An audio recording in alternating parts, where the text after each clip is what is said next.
Hello and welcome back everyone. So good morning to all of you guys. और आज की ये जो लेक्चर होने वाला है ना, बहुत ही ऑसम होने वाला है, क्योंकि इसमें एक बेहतरीन से कंसेप्ट की हम स्टार्टिंग करने वाले हैं। दो कंसेप्ट में यहाँ पे एक्चुअली डिस्कस करने वाला हूँ इलेक्ट्रिक पोटेंशियल से रिलेटेड। और देखा गया है कि दोनों में से किसी न किसी एक का यूज करके 100% क्वेश्चन बनाए जाते हैं, मतलब उनका यूज करके हर साल कहीं ना कहीं क्वेश्चन कॉम्पिटेटिव एग्जाम्स में हमारे पूछे जाते हैं। तो दैट्स वाई, और वो हमारी हेल्प भी करेंगे आगे आने वाले टॉपिक्स के अंदर। ओके, सो छोटे छोटे प्यारे प्यारे से कंसेप्ट हैं, उनके कंसेप्ट पहले सीख लेते हैं मस्त तरीके से, देन आफ्टर उनके कुछ क्वेश्चंस भी साइमल्टेनियसली हम सॉल्व कर लेंगे, जिससे उनका एप्लीकेशन करना हमें अच्छे से आ जाए। ठीक है ना? तो स्टार्ट करें मस्त तरीके से, पॉजिटिव एनर्जी के साथ, मस्त एनर्जी के साथ, हाई एनर्जी के साथ। ओके, तो यार देखो, सबसे पहला जो कंसेप्ट मैं यहाँ पे डिस्कस करूंगा वो करूंगा relation between electric potential and electric field, obviously. Then second concept मैं यहाँ पे डिस्कस करूंगा इसी से रिलेट करके इक्विपोटेंशियल सर्फेसेस। ओके, तो अब आपको समझ आ ही गया होगा कि यार सर रियली ये तो दोनों ही इंपॉर्टेंट है। यस, दैट्स व्हाई, है ना? सो फोकस करना है, बढ़िया से देखना है कि कंसेप्ट क्या है, उसके बाद तुरंत उसका एप्लीकेशन करके देखेंगे किस किस टाइप के क्वेश्चंस आते हैं और किस तरीके से आपने उनको हैंडल करना है। So don't worry about that. एक बार फंडा अगर क्लियर हो गया सो फंसेंगे ही नहीं, किसी भी प्रॉब्लम में हम फंसेंगे ही नहीं। ठीक है?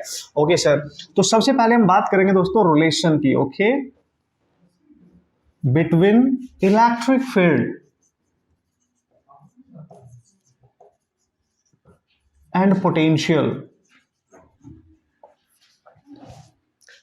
ओके, तो सबसे पहले मैं बात करने वाला हूं relation between electric field and electric potential. तो this is really important relation and ये बहुत हेल्प करने वाला है। इस पे डायरेक्ट क्वेश्चंस भी पूछे जाते हैं, जैसे कि मैंने आपको बताया। आप जाके देखेंगे तो काफी क्वेश्चंस इनका यूज करके आ चुके हैं। तो ये बिल्कुल रियली में आपको एकदम क्लियर होना चाहिए। ओके ओके सर, तो एक चीज पहले से अपने दिमाग में रखो, हम इलेक्ट्रिक फील्ड की बात कर रहे हैं। तो दोस्तों जो इलेक्ट्रिक फील्ड है वो एक वेक्टर क्वांटिटी है। मतलब ये जो बातें हैं ना, ये मैं क्यों लिख रहा हूं आपको धीरे धीरे होले होले समझ में आएगा। ठीक है? और जो इलेक्ट्रिक पोटेंशियल है वी, मतलब ये एक स्केलर क्वांटिटी है। तो एक तरीके से एक आप रिलेशन बनाने जा रहे हैं एक फील्ड क्वांटिटी, वेक्टर क्वांटिटी के बीच में और एक स्केलर क्वांटिटी के बीच में। तो आप इसको थोड़ा सा ध्यान रखेंगे। ठीक है? वैसे हम सबको ये पता होगा, हमने पढ़ा होगा, ये रिलेशन बढ़िया तरीके से हमें याद भी होगा, बट अभी समझ लेते हैं। फिर मैथमेटिक्स का अप्लाई कैसे करना है ये भी तो सीखना है बॉस, क्योंकि न्यूमेरिकल भी तो करने हैं। और मेन हमारा जो मकसद है वो प्रॉब्लम्स को सॉल्व करना है एक क्लियर कंसेप्ट का यूज करके। Okay, come on. देखो भाई, इलेक्ट्रिक फील्ड और इलेक्ट्रिक पोटेंशियल में अगर आप रिलेशन बिल्ड करना चाहते हो तो सबसे पहले आपको बताना पड़ेगा, ये भी देखना पड़ेगा कि जो इलेक्ट्रिक फील्ड है वो किस टाइप का है। ठीक है? तो अगर electric field, if electric field जो है वो यूनिफॉर्म है, ठीक है, यूनिफॉर्म टाइप का है, भाई वो समझ के ही तो आपने फॉर्मूला अप्लाई करना है। सबसे पहले तो क्वेश्चन को पढ़ के ये समझ में आना चाहिए कि यहाँ पे कौन सा कंसेप्ट इस कंडीशन में कैसे यूज करूं, भाई यही तो मेन है। उसके बाद तो आप इतने स्मार्ट हो, आपने इतनी प्रैक्टिस करी होगी, साल भर प्रैक्टिस करी है, तो भाई क्वेश्चन तो हम कर ही लेंगे। सबसे मेन प्रॉब्लम होती है कि हमें पढ़ के क्वेश्चन समझ में ही नहीं आता कि यार कंसेप्ट कैसे अप्लाई करते हैं, कौन सा करना है। तो ये बहुत जरूरी होता है। ठीक है? तो जब आप क्वेश्चन में देखेंगे वहां पे, चूंकि हम यहाँ पे रिलेशन निकाल रहे हैं इलेक्ट्रिक फील्ड और electric potential, so that's why obviously electric field की बात करेंगे ही करेंगे ना। सो इलेक्ट्रिक फील्ड दो तरीके से एग्जिस्ट कर रहा होगा, या तो यूनिफॉर्म या फिर नॉन यूनिफॉर्म। ठीक है? ये आपने पहचानना है, नॉन यूनिफॉर्म। ठीक है?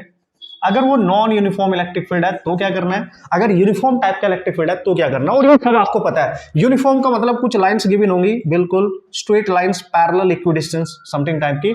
अगर लाइंस नहीं है तो बोल देगा यूनिफॉर्म है, मतलब उसके अंदर हर पॉइंट पे पोटेंशियल सेम होगा, हम सबको पता है। नॉन यूनिफॉर्म में कुछ ऐसी लाइंस होंगी जो नॉन पैरेलल टाइप की होंगी। ठीक है? मान लें यहाँ पॉइंट ए है, यहाँ पॉइंट बी है, तो यहाँ पे इलेक्ट्रिक फील्ड अब इनके इस टाइप के रिप्रेजेंटेशन के अंदर इलेक्ट्रिक फील्ड सेम नहीं होने वाला है। ठीक है ना? तो मतलब यहाँ पे फील्ड अलग होगा, यहाँ पे कुछ अलग, यहाँ पे कुछ अलग, हर एक छोटी सी डिस्टेंस पे फील्ड वेरी कर रहा है, क्योंकि ये नॉन यूनिफॉर्म है। अलग अलग पॉइंट पे अलग अलग होगा, समझ गए आप? Yes sir. लेकिन यहाँ पे क्या होगा सर, यहाँ पे ए पॉइंट है, यहाँ पे बी पॉइंट है, यहाँ पे सी पॉइंट है, कहीं भी ले लो, यहाँ पे डी, हर पॉइंट का फील्ड सेम होगा, क्योंकि यूनिफॉर्म है। यूनिफॉर्म मीन्स सेम ही होगा हर पॉइंट पर। कूल, पहले तो आपको ये समझ में आना चाहिए। Okay sir, cool, it's okay. अब क्या करेंगे सर, देखो दोस्तों, यहां पे एक बहुत शानदार और बेहतरीन पॉइंट आपके पास निकल के आएगा। यहाँ पे रिलेशन हम पढ़ने वाले हैं। देखो, जो रिलेशन आपने पढ़ा होगा ई और वी के टर्म्स में, उसको हम डिराइव कर सकते हैं, नो प्रॉब्लम, बट डिराइव करने की जरूरत है नहीं, थोड़ा सा हिंट दे देता हूं मैं। जो पोटेंशियल होता है बेसिकली, अगर हम उसकी डेफिनेशन देखें, पोटेंशियल नहीं होता है, पोटेंशियल चेंज होता है। ये हमने पढ़ा भी था जब हमने पोटेंशियल की स्टडी करी थी। ठीक है? तो मान लिया हमें किसी दो पॉइंट के बीच में पोटेंशियल का डिफरेंस लेना है, तो डेल्टा वी लिखेंगे, और मैंने लिखा था वर्क, किसी पॉइंट, किसी टेस्ट चार्ज को एक पॉइंट से दूसरे पॉइंट पर शिफ्ट करने के लिए जो वर्क करना पड़ता है, ठीक है, एक्सटर्नल एजेंट को, दिस वन, तो टेस्ट चार्ज को। और ये वर्क डन मैंने वहां पे बताया था हमेशा नेगेटिव होता है, ये वर्क डन हमेशा नेगेटिव होता है, दैट्स व्हाई नेगेटिव ही होगा, पोटेंशियल भी, मतलब ऐसे है। फिर आप वर्क की वैल्यू कैलकुलेट करोगे, वर्क की वैल्यू आपको पता है फोर्स इंटू उसके डिस्प्लेसमेंट से आप निकाल सकते हो, अगर स्मॉल वर्क है तो स्मॉल फॉर्म में निकाल सकते हो, इंटीग्रेट करने के लिए टोटल वर्क निकाल सकते हो। फिर आप एफ को पुट करोगे, दैट इज क्यू ई आएगा, तो यहाँ पे क्यू ई आ जाएगा, जो भी आएगा Q E into D are हो जाएगा। अगर ये वेरिएबल है, electric field non uniform type का वेरिएबल है, तो ये R1 से R2 को आप इंटीग्रेट भी कर सकते हो, तो यहाँ से वर्क डन इस तरीके से निकल के आ जाएगा। और जब ये वैल्यू आप उठा के आउटपुट करोगे तो आप देख सकते हो ये जो चार्ज है, ये क्यू ई मतलब ये जो टेस्ट चार्ज है जिस पे ये फील्ड अप्लाई हो रहा है, तो ये कैंसिल हो जाएगा, तो लास्ट में ई और डी आर का रिलेशन बचेगा यहाँ पे। तो आप इस तरीके से प्रोसीड कर सकते हो, मेरा कहने का मतलब, बट आपने डायरेक्ट ही रिजल्ट पे ध्यान देना है। अगर उसने बोला यूनिफॉर्म है, तो भाई यहां से जो रिलेशन निकल के आएगा ना, रिलेशन निकल के आएगा, जो relation between electric field and electric potential के बीच में, वो आएगा, आप उसको लिखोगे E equal to minus delta V, ये डिराइव करके आएगा डेल्टा R, ठीक है, ये निकल के आएगा रिजल्ट। अब ये रिजल्ट को आप ऐसे भी लिख सकते हो कि E equal to minus del V है ना, डेल्टा V है, ये dV ओवर dr, मतलब small change in potential with respect to this position, ठीक है, ऐसे भी लिख सकते हैं। तो सर दोनों का यूज कब कब कैसे कैसे करेंगे, यही तो इंपॉर्टेंट है, यही तो समझने वाली बात है, ठीक है। तो जब हम इसकी बात कर रहे होंगे तो भाई इसको हम यूनिफॉर्म के लिए वैलिड रहेगा, यूनिफॉर्म के लिए आप इसको यूज करोगे। E equal to minus delta V upon delta R आपको लिखना है, this is the change in potential, और ये इसकी पोजीशन है, जो दो पॉइंट होंगे ना, जैसे पॉइंट A और पॉइंट B, इनके बीच में जो इसकी कुछ पोजीशन वेक्टर होगा, लेट्स सी R1, इसका कुछ होगा लेट्स सी R2, ठीक है, तो उसका चेंज है, ये इसका पोटेंशियल का चेंज है, ठीक है सर। ये रिलेशन आपने पढ़ा भी होगा, बढ़िया थे। इसको बोलते हैं नेगेटिव साइन के साथ, और नेगेटिव का मीनिंग क्या है वो बताऊंगा, ये डोंट वरी। अच्छा, डेल्टा V को आप ऐसे भी लिख सकते हो, अगर डेल्टा R को इधर मल्टीप्लाई कर दो तो E डॉट डेल्टा R ऐसा भी लिख सकते हो आप इसको, ठीक है, विद माइनस साइन, ठीक है, वेरी वेरी वेरी इंपॉर्टेंट, क्योंकि ये स्केलर है, ये वेक्टर है, और पोजीशन भी वेक्टर, पोजीशन वेक्टर बोलेंगे इसको, और ये इलेक्ट्रिक फील्ड है, ऑब्वियसली वेक्टर है, तो ये डॉट प्रोडक्ट है, देखो ना, ये स्केलर क्वांटिटी है, दो वेक्टर का डॉट प्रोडक्ट रिप्रेजेंट करेगी, this is the dot product. तो समटाइम अगर फील्ड फॉर्म में दे रखा है तो आप इस तरीके से लिख सकते हो, यानी डेल्टा V को आप ऐसे भी लिख सकते हो, डॉट प्रोडक्ट होता है A डॉट B, तो A B cos थीटा, तो आप लिख सकते हो minus E delta R into cos theta, theta is the angle between this and this vector, ठीक है। अगर इलेक्ट्रिक फील्ड पोजीशन वेक्टर के किसी एंगल पे एक्ट कर रहा है तो आप इसका यूज कर सकते हो। तो ये फॉर्मूले हैं जो न्यूमेरिकल करने के लिए आपको बहुत हेल्प करने वाले हैं, so no problem at all, as it is, आप इसको याद रख सकते हो, ठीक है। अब मुद्दे की बात ये आती है दोस्तों, यहाँ पे नेगेटिव का मतलब क्या है? नेगेटिव का मतलब यहाँ पे होता है कि ये जो पोटेंशियल है वो नेगेटिव के, ये जो पोटेंशियल इलेक्ट्रिक फील्ड के रिलेशन है वो नेगेटिव साइन क्या बता रहा है यहाँ पे, ठीक है। तो नेगेटिव साइन बताता है कि जो पोटेंशियल आपको सिखा रहा था, ठीक है, मोस्ट इंपॉर्टेंट ये पॉइंट आप हमेशा याद रखेंगे, और ये सबसे ज्यादा काम आने वाला पॉइंट है। इस पर्टिकुलर, इन दो पर्टिकुलर कैटेगरी से रिलेट करके जो क्वेश्चंस आएंगे, E और DR मतलब E और V पे रिलेट करके जो क्वेश्चन आएगा, इस फॉर्मूले पर डिपेंडेंट जो क्वेश्चन आएगा, as well as equipotential का जो क्वेश्चन आएगा, ये पॉइंट बहुत औसम है, ठीक है। क्या सर? नेगेटिव का मतलब है इन दी डायरेक्शन, ठीक है, in the direction of electric field, समझना, जिधर को इलेक्ट्रिक फील्ड जा रहा होगा। वैसे मैं ये बता चुका हूं ऑलरेडी यार, पहले लेक्चर में, इलेक्ट्रिक पोटेंशियल के लेक्चर में बता चुका हूं, in the direction of electric field, जिधर को इलेक्ट्रिक फील्ड जा रहा होगा, ठीक है, in the direction of electric field, electric potential always, ठीक है, ऑलवेज डिक्रीजेस, ठीक है, इलेक्ट्रिक पोटेंशियल हमेशा डिक्रीज करेगा। ध्यान से समझना, कैसे सर? मतलब अगर सपोज करो इलेक्ट्रिक फील्ड इधर को जा रहा है, लेफ्ट टू राइट, और एक पॉइंट A यहाँ पे है, एक पॉइंट B है, तो आप देखो जब आप लेफ्ट से चलोगे और जिधर को पोटेंशियल जा रहा है, इधर सॉरी इलेक्ट्रिक फील्ड जा रहा है राइट को, ठीक है, तो सबसे पहले जब इधर से चलोगे A आएगा, उसके बाद B आएगा, तो A से B की तरफ जाने पे आप फील्ड की डायरेक्शन में जा रहे हो तो पक्का इस पे पोटेंशियल कम होगा और इस पे ज्यादा होगा, ठीक है। जो फील्ड की डायरेक्शन में आगे पॉइंट होगा उसका पोटेंशियल कम होगा और उसके पीछे वाले का पोटेंशियल ज्यादा होगा, इसका कहने का मतलब ये है। तो फील्ड की डायरेक्शन में पोटेंशियल कम होगा, इससे आगे कोई पॉइंट सी ले लो, उसका पोटेंशियल सबसे कम होगा, इसका पोटेंशियल सबसे कम होगा। अगर आपसे बोले किसका पोटेंशियल ज्यादा, तो A का, फिर B का, फिर C, क्योंकि C की डायरेक्शन में जाने से पोटेंशियल कम हो रहा है, ये इसका मीनिंग है, ठीक है ना, ये इसका मीनिंग है। तो जो माइनस साइन है, जब आप न्यूमेरिकल प्रॉब्लम सॉल्व करोगे उसको आप इग्नोर भी कर सकते हो, ठीक है। आप इसके डिफरेंस भी पता लगा सकते हो कि भाई पोटेंशियल, इसका जो आंसर आएगा वो नेगेटिव आएगा या पॉजिटिव आएगा, है ना। तो आप विदाउट कंफ्यूजन क्वेश्चन सॉल्व कर सकते हो। अब यहाँ पे देखो ये क्लियर है पॉइंट, ये बिल्कुल ये यार ये ना ये रिलेशन याद होना चाहिए, बात खत्म, ठीक है। अब इसका यूज कैसे करेंगे ना मैं बताऊंगा, ठीक है। जब हम न्यूमेरिकल करेंगे तो how to use these relations वो मैं बताऊंगा। अभी तो हम थियोरेटिकली देख रहे हैं ना कि क्या है सर, और किस किस बातों पर फोकस करना है। ये जो मैंने ये स्टार लगा दिया ना 5 स्टार, किसी टॉप मोस्ट हॉलीवुड बॉलीवुड या किसी भी मूवी को नहीं मिलते, हमने 5 स्टार दिए हैं इसको। तो ये धुरंधर तरीके से हमारी हेल्प करने वाला है। कैसे सर, अभी देखेंगे ना, अभी बहुत मजा आने वाला है, आप देखते जाए, ठीक है। अब सर अगर नॉन यूनिफॉर्म है सर फिर क्या करेंगे, यहाँ तो यूनिफॉर्म है ही नहीं, तब आपको पता है अगर आप ए से बी तक जाओगे या ए से यहाँ पे जाओगे ना, ये छोटा सा कोई पॉइंट ले लो, ठीक है। A1 मान लिया, अगर ये A2 तक जा रहे हैं तो ये स्मॉल डिस्टेंस होगी इसकी यहाँ से यहाँ तक, ठीक है ना। तो हर छोटी छोटी डिस्टेंस पे ये वेरी कर रहा है क्योंकि यहाँ फील्ड वेरी कर रहा है, ठीक है। तो इस केस में आप ये वाला रिलेशन यूज कर लेना, E equal to minus dV over dr, ठीक है। जैसे जैसे ये चेंज कर रहे हो, नॉन यूनिफॉर्म है तो आप इसका यूज कर सकते हैं, ठीक है। ये फॉर्मूला इलेक्ट्रिक फील्ड कैलकुलेट करने के लिए यूज किया जा सकता है अगर V गिवन होगा R के टर्म्स में, ठीक है। अगर V गिवन होगा R के टर्म्स में as a function of R, उसकी पोजीशन के टर्म्स में। अगर मैं यहां से dV निकालूं सर तो देखो माइनस E इंटू dr, तो ये बहुत स्मॉल पोटेंशियल है, ये बहुत स्मॉल डिस्प्लेसमेंट के लिए है, ठीक है। तो अगर टोटल पोटेंशियल निकालना है किसी दो पॉइंट के बीच में तो यू हैव टू इंटीग्रेट, क्योंकि यहाँ पे जो E है वो वेरिएबल हो सकता है। E यहाँ पे गिवन होगा R के टर्म्स में, ठीक है। तो आप जब निकालोगे किसी एक पॉइंट से किसी दूसरे पॉइंट पे तो आ जाएगा V2 minus V1 equal to minus of integration किसी पोजीशन R1 से, मान ले यहाँ के इसकी पोजीशन R1 है और B तक आप जा रहे हो, ये R2 होगी, तो R1 से R2 यहाँ पे आप लिखोगे E इंटू dr। तो E की जो भी वैल्यू गिवन होगी ना, व्हाटएवर जो भी वैल्यू गिवन होगी यहाँ पे पुट कर देना, और वो किसी पोजीशन के टर्म्स में होगी, इंटीग्रेट कर देना, पोटेंशियल डिफरेंस आ जाएगा। या किसी पर्टिकुलर पॉइंट का पोटेंशियल पूछेगा तो किसी एक का तो गिवन होगा ना, है ना।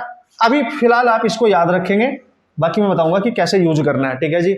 बाकी मैं बताऊंगा कैसे यूज करना है। तो E अगर यहाँ वेरिएबल है और पोटेंशियल आपने निकालना है तो भाई इस फॉर्मूले का आप यूज करने वाले हैं, ठीक है, इस फॉर्मूले का। अदरवाइज ये फॉर्मूला ऑलरेडी चेंज की फॉर्म में आपके पास है ही, ठीक है। और इसका how to use to solve the numerical problem मैं बताऊंगा, ठीक है, हाउ टू यूज दिस, ठीक है। और ये है चेंज इन पोटेंशियल डिफरेंस। अब ये change in potential difference plus होगा या माइनस होगा, डिपेंड करेगा आप कम पोटेंशियल को ज्यादा को सब्ट्रैक्ट कर रहे हो या ज्यादा से कम को, फिर ये साइन भी यूज करने की जरूरत नहीं है, ठीक है। So without sign how to use this concept to solve the numerical problems, ये मैं सिखाना है आपको, ठीक है। यू डोंट वरी, पहले आप रिलेशन पे ध्यान दो, ठीक है। रिलेशन कौन कौन से इंपॉर्टेंट है वो सब कुछ आपके सामने है। फिर से बता रहा हूं, 5 स्टार कॉन्सेप्ट है बॉस। हॉलीवुड और बॉलीवुड मूवीज को नहीं मिलते हैं 5 स्टार, उनको भी 4.5 ही मिलता है, ठीक है, मैक्सिमम कर देंगे, ठीक है। तो ये बहुत इंपॉर्टेंट होने वाला है क्योंकि जितने भी कंसेप्ट हम सीखने वाले हैं इसी पे डिपेंड है यार सारा। छोटा सा तो फॉर्मूला ये सबको पता ही होता है कैसे यूज करना है, सो डोंट वरी, है कि नहीं। तो यूज कैसे करें, अब आप सोच रहे हो सर यूज कैसे करें, होले होले रुको जरा, मजा आएगा, सीखते हैं मस्त तरीके से। ओके, सो एक कंडीशन और बता देता हूं क्योंकि मैंने देखा है मेंस में और नीट में बहुत बार इस कंडीशन पे बहुत सारे क्वेश्चन आए हैं। जैसे कि मैंने आपको अभी बताया है कि you have to remember this formula. जब भी ई वेक्टर मतलब आपको इलेक्ट्रिक फील्ड गिवन हो वेरिएबल फॉर्म में, ठीक है ना, वो वेरी कर रहा है, पोजीशन पे डिपेंड कर रहा है, जैसे कि मैंने आपको अभी बताया, ठीक है। तो हमें पता है ई को हमने लिखा है minus dv over dr, r मतलब उसकी जो पोजीशन होगी, ठीक है। अब ये जो पोजीशन वेक्टर है उसका वो कार्टेशियन कोऑर्डिनेट में एक्स एक्सिस पे भी हो सकता है, वाई पे, जेड पे भी, मतलब 2D में भी, 1D में भी, 3D में भी, कुछ भी हो सकता है, ठीक है ना। तो how you can right this, है ना। तो ध्यान से समझना भाई कैसे आप इसको लिखने वाले हैं। तो यार दोस्तों अगर v आपको दे रखा है, देखो v r पे डिपेंड कर रहा है, ठीक है। तो r जो वेक्टर होगा आपके पास ये x एक्सिस पे, y एक्सिस पे, z एक्सिस पे हो सकता है, जैसे x i cap, y j cap, z k cap, ऐसे हो सकता है ना। तो ये r वेक्टर इस तरीके से हो सकता है। तो r वेक्टर का मतलब अगर वो x एक्सिस पे डिपेंड कर रहा है, y पोजीशन पे भी और z पोजीशन पे, ओके। तो किस तरीके से आप इसको चेंज करने वाले हो, तो सर लिखेंगे कैसे फिर, चूंकि ये मैंने r लिखा है तो हमें तो dr चाहिए, तो dr को कैसे लिखेंगे आप, dr को लिखेंगे dx i cap plus dy j cap plus dz k cap. तो सर करेंगे क्या, रुक जाओ बताऊंगा, टेंशन नहीं लेने का। मैं डायरेक्ट बता रहा हूं आपको, इजी करके बता रहा हूं कि क्वेश्चन को आप अप्रोच कैसे करोगे। ये क्या तेल लेने, ठीक है, हम डायरेक्ट सीखेंगे क्वेश्चन को अप्रोच कैसे करेंगे। देखो क्वेश्चन को पढ़ो और देखो, इफ v इज गिवन, अगर क्वेश्चन को पढ़ते ही आपको समझ में आता है कि पोटेंशियल दे रखा है in terms of x, only x, और you have to calculate electric field निकालना है अपने। तो पोटेंशियल अगर एक्स के टर्म्स में दे रखा है, फॉर एग्जांपल आपको दे दे v equal to x square plus 2x plus 1 या कुछ भी एक टर्म भी दे, बस x होगा उसमें, y नहीं होना चाहिए, z नहीं होना चाहिए, मतलब वो पोटेंशियल केवल x पोजीशन पे डिपेंड कर रहा है उसकी, मतलब वो along the x axis he very कर रहा है, ठीक है। तो ऐसे समझो आप, ठीक है। तो क्या करेंगे सर इलेक्ट्रिक फील्ड निकालने के लिए, तो इलेक्ट्रिक फील्ड निकालने के लिए फॉर्मूला आप यूज करेंगे माइनस dv, उसको डिफरेंशिएट करेंगे आप x के ही रिस्पेक्ट में, केवल आपका आंसर आ जाएगा। Then you have to write down this formula, r की जगह x लिखेंगे क्योंकि v आपको x के टर्म्स में गिवन है। तो यार सर अगर v r के टर्म्स में होता तो v ऐसे होता r स्क्वायर प्लस 2r या कुछ भी दे रखा है, तो ये पोजीशन वेक्टर आपको गिवन है, तब आप dv ओवर dr लिख रहे हैं। मतलब हम यहाँ समझने की कोशिश कर रहे हैं कि जो r पोजीशन वेक्टर है वो कार्टेशियन कोऑर्डिनेट में x पे भी हो सकता है, y पे भी और z पे भी। अगर केवल x के टर्म्स में है, ओनली x के टर्म्स में, तो you just differentiate to calculate the electric field with respect to x। मैं बताऊंगा सब कुछ करके, आप पहले देखते रहे, ठीक है। अच्छा सर अगर ऐसा हुआ, इफ v इज गिवन, अगर सर v दे रखा है आपको, ठीक है, in terms of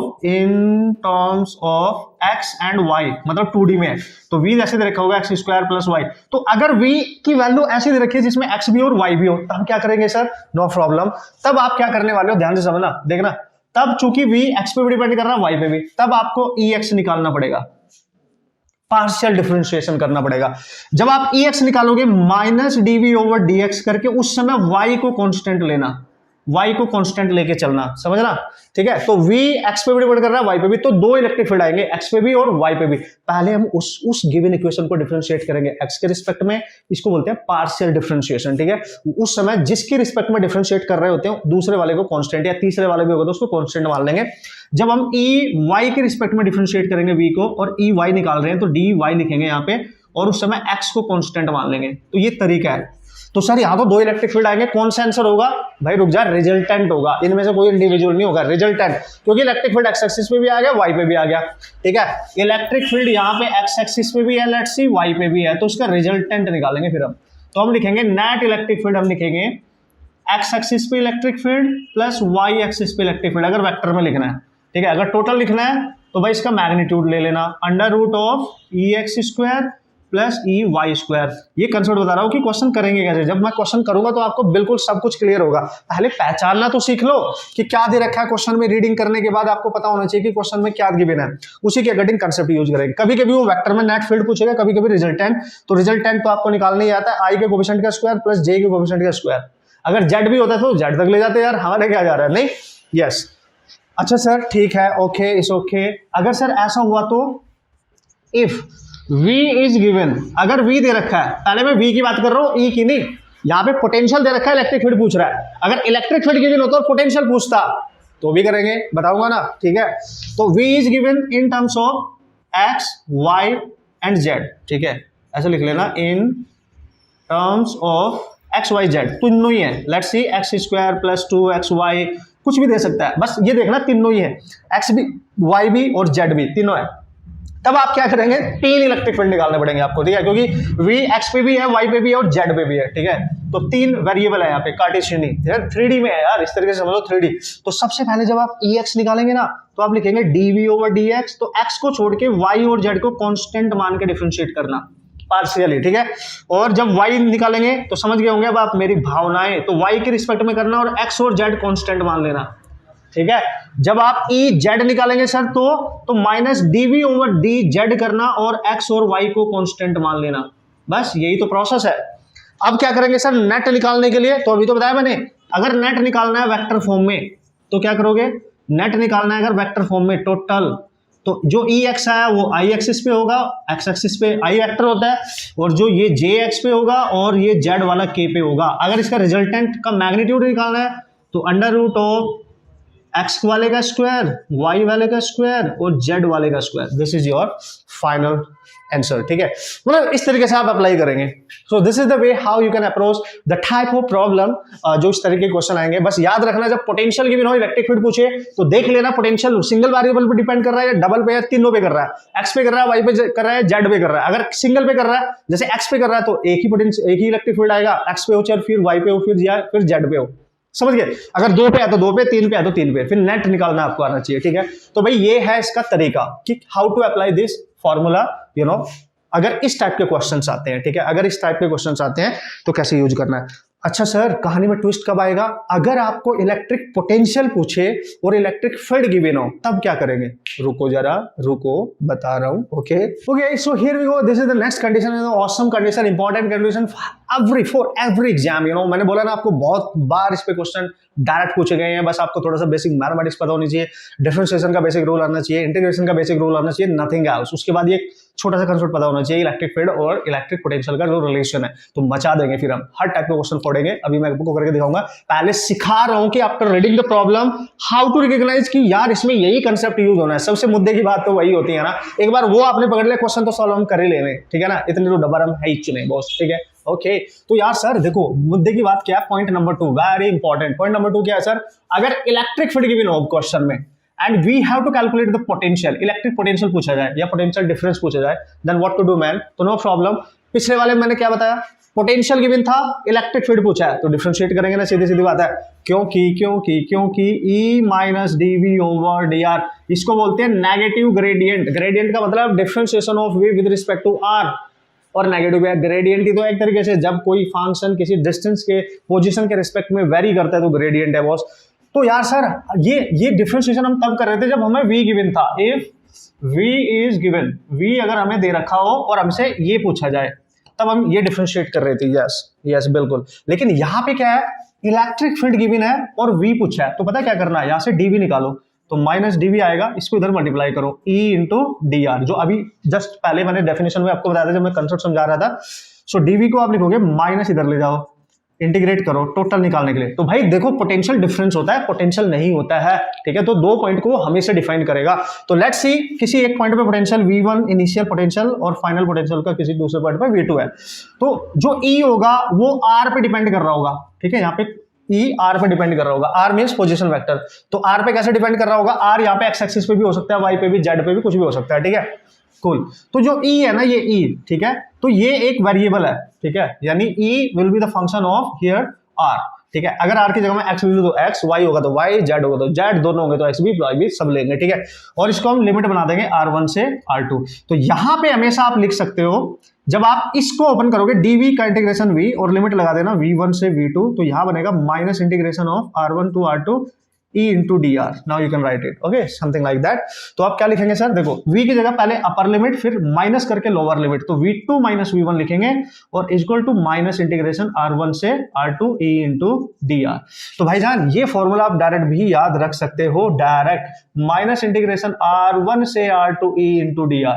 then how to use this formula, ठीक है ना, ये अब आपने सीखना है, वेरी इंपॉर्टेंट गाइस, ठीक है। माइनस मत भूल जाना, गलती से भी मत भूल जाना, ठीक है। अब ये हमेशा लिख सकते हो आप डायरेक्ट, इसको बार बार इंटीग्रेट करने की जरूरत नहीं है, तो चेंज ही लेना है इधर, हमेशा चेंज, डेल्टा वी लेना है हमेशा, फाइनल माइनस जो भी होगा इनिशियल, ओके। अब ये जो E है, चूंकि यहाँ R लिखा है तो E R के टर्म्स में होना चाहिए। कैसे सर? अगर E आपको दे रखा है जैसे 2r स्क्वायर प्लस 1, तो आप इसको इंटीग्रेट करेंगे R के रिस्पेक्ट में, और जो भी लिमिट होगी, R की वैल्यू दे रखी है 1 metre to R equal to 2 metre, suppose करो उसका पोजीशन वेक्टर दे रखा है, तो इंटीग्रेट करके आंसर कर सकते हो आप, कोई टेंशन नहीं है। अब ध्यान से समझो, अगर आपको ये दे रखा है if equal to 2x square plus 1, केवल ये x पे डिपेंड कर रहा है, तो पता है कैसे लिखोगे इसको लिखोगे v2 minus v1 minus integration, अब लिमिट बनेगी x एक्सिस से x1 से x2, बस r1 r2 की जगह, चूंकि e x के टर्म्स में है ना महाराज, ठीक है, तो e की जगह लिखेंगे 2x स्क्वायर प्लस 1, और जो dr है ये बन जाएगा dx। मतलब e की जो वैल्यू है वो x के टर्म्स में, वो वेरिएबल है, x की वैल्यू चेंज कर दो तो e भी चेंज हो जाएगा, नॉन यूनिफॉर्म टाइप आप मान सकते हो, ठीक है, वेरिएबल कंडीशन है, हर डिस्टेंस पे चेंज हो रहा है, ठीक है जी। तो इस तरीके से आप सपोज करो इनिशियल पोटेंशियल आपको दे रखा है, फाइनल आप निकाल सकते हो यहां इंटीग्रेट करके x1 x2 की जो भी वैल्यू गिवन होगी। ये मैं अप्रोच करने का तरीका बता रहा हूं, बाकी तो क्वेश्चन तो हम करेंगे ही ना। अच्छा सर, अगर ऐसे हुआ तो, अगर E आपको दे दिया दोस्तों कुछ ऐसे 2x i cap plus y j cap, something like that, तो आपने देखा जो E वेक्टर दे रखा है वो x पे भी डिपेंड कर रहा है और y पे भी डिपेंड कर रहा है, मतलब दो वेरिएबल के अकॉर्डिंग चेंज हो रहा है, x एक्सिस पे भी और y एक्सिस पे भी, दो डायरेक्शन में चेंज हो रहा है, x पे भी डिपेंड कर रहा है, y पे भी। तो जब आप पोटेंशियल डिफरेंस निकालेंगे ना, अब तो आप लिखेंगे डेल्टा v, मतलब v2 minus v1 as it is ये वाला, इक्वल टू इंटीग्रेशन, पहले इलेक्ट्रिक फील्ड का ये वाला जो कंपोनेंट है x का कोएफिशिएंट, इसको मानेंगे x एक्सिस पे इलेक्ट्रिक फील्ड, और इसको मानेंगे जो j के साथ होगा ना, j कैप के, वो y एक्सिस का इलेक्ट्रिक फील्ड होगा, बात खत्म। तो x पे अलग, y पे अलग, तो पहले x पे निकालेंगे, लिमिट लेके x1 से x2 ex लिख लेंगे यहाँ पे dx, ठीक है। ठीक है ना, और ये माइनस है, फिर माइनस लगा के फिर y पे लिखेंगे, y1 से y2, और y एक्सिस पे जो इलेक्ट्रिक फील्ड होगा वो ले लेंगे और उसी का ऑपरेटर dy ले लेंगे। ठीक है, तो यार dx की जगह dy आ जाएगा। तो ये फिर अगर 3 होते सर, 3 z पे भी होता तो फिर z वाला भी इंटीग्रेट करते। समझ गए होंगे ना। तो ये तरीका याद रखना, ठीक है, अगर इलेक्ट्रिक फील्ड ऐसे दे रखा है तरीका याद रखना। तो भाई ये सारा तरीका मैंने आपको बता दिया है। कंसेप्ट क्या है, क्वेश्चन कैसे आएगा, आपने अप्रोच करना कैसे है, आपने पहचानना कैसे है, फिर उसका यूज कैसे करना है न्यूमेरिकल सॉल्व करने के लिए। अब एक एक दो दो एग्जांपल मैं हर कैटेगरी का लूंगा। जब वी गिवन होगा इलेक्ट्रिक फील्ड पूछेगा तो कैसे करेंगे, और जब ई गिवन होगा इलेक्ट्रिक पोटेंशियल पूछेगा तो कैसे करेंगे। मचाएंगे कैसे क्या करेंगे, बढ़िया तरीके से करेंगे। और मैं फिर बोल रहा हूँ, मेंस में और नीट में हर एग्जाम में क्वेश्चन ऑलरेडी आ चुके हैं, बढ़िया और इजी होते हैं यार। बस बेसिक डिफरेंशिएशन एंड इंटीग्रेशन थोड़ा सा बेसिक लेवल पे आपको पता होगा ना, लिमिट विमिट पुट करनी आती है थोड़ी सी अच्छे से, तो मस्त तरीके से मचा सकते हो। और रिलेशन ये यूज करने आते हैं। मेन है क्वेश्चन को पढ़ने के बाद समझना कि how to use the concept, फिर तो कर ही लेंगे, टेंशन नहीं, देखे करके चलो, तुम भी क्या याद रखोगे। ओके सो लेट अस सी, कुछ एग्जांपल ले लेते हैं। पहले कुछ एग्जांपल लेने के बाद आपको मैं इसको अप्लाई करना सीखते हैं, क्योंकि एक बार अप्लाई करना आ गया तो अपनी बुक से अपने नोट्स जो भी आपके पास हैं, जो भी आपके पास असाइनमेंट्स हैं, ठीक है, डीपीपीज हैं, प्रीवियस ईयर के क्वेश्चंस है, हर क्वेश्चन आप सॉल्व कर सकते हो डेफिनेटली 100%। बस फिर से बोल रहा हूँ, इसमें प्योर यूज है मैथमेटिक्स का, डिफरेंशिएशन एंड इंटीग्रेशन। सो अगर आपको नहीं आता तो जल्दी से आप जो लेक्चर मैंने बना रखे हैं इंटीग्रेशन डिफरेंशिएशन को, उनको जाके देखें, उनको पहले प्रैक्टिस करें, तभी आपको इस समझ में भी आएगा और अच्छे से आएगा। अदरवाइज फिर आपको सफर करना पड़ेगा। मैं पहले बोल रहा हूँ बॉस, हाँ कंसेप्ट में कोई दिक्कत नहीं आएगी, ठीक है, बट बेसिक मैथमेटिक्स तो जरूरी है ना बॉस, ठीक है।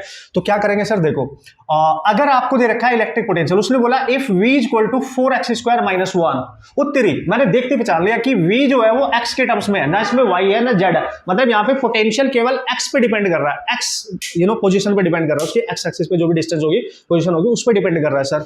और आपसे पूछा है electric field, find electric field at point, किसी पर्टिकुलर पॉइंट पे 1, जिसके कोऑर्डिनेट है 1 2 -1, और कोऑर्डिनेट का मतलब पता है, जिस भी पॉइंट के कोऑर्डिनेट है तो पहला होता है x का, दूसरा होता है y का, और तीसरा होता है z की वैल्यू, ठीक है ना। ओके, तो यार बिल्कुल क्लियर है यार। स्टेप नंबर 1 कि आपको पोटेंशियल दे रखा है E चाहिए, तो हमें पता है use E equal to -dv/dx, ठीक है, ये यूज करना है आपने, समझ गए आप, क्योंकि सिंगल वेरिएबल पे डिपेंड कर रहा है v, तो डिफरेंशिएट करना है तो e निकाल लेंगे। तो e चूंकि v x पे डिपेंड कर रहा है तो x डायरेक्शन में इलेक्ट्रिक फील्ड, माइनस साइन मत बोलना, d/dx करना, v की वैल्यू पुट करो, v है सर 4x² - 1। अब बेसिक डिफरेंशिएशन में मान के चल रहा हूं आपको आता है, तो डिफरेंशिएशन करेंगे इसका, 4 कांस्टेंट है x के मल्टीप्लाई में, x वेरिएबल है क्योंकि इसके रिस्पेक्ट में आप डिफरेंशिएट कर रहे हो, पावर 2 है तो आपको पता है डिफरेंशिएशन में पावर आगे आके मल्टीप्लाई होगी, एक सबट्रैक्ट करके लिख देते हैं, तो 2 - 1 करोगे तो 1 बचेगा, और ये कांस्टेंट है, कांस्टेंट वैल्यू का डिफरेंशिएशन ऑब्वियसली मैंने सिखाया था 0 होता है, क्यों होता है ये भी बताया था, ठीक है कुल। तो क्या करेंगे सर, देखो -8x, यही आ गया सर, और ये आ गई ex की वैल्यू। अब अगर आपको x की वैल्यू दे रखी है तो अच्छी बात है, नहीं तो यही आंसर है। तो x की वैल्यू दे रखी है 1, तो यहां पुट कर दो -8 × 1, सो ये आ गया -8 Newton per coulomb.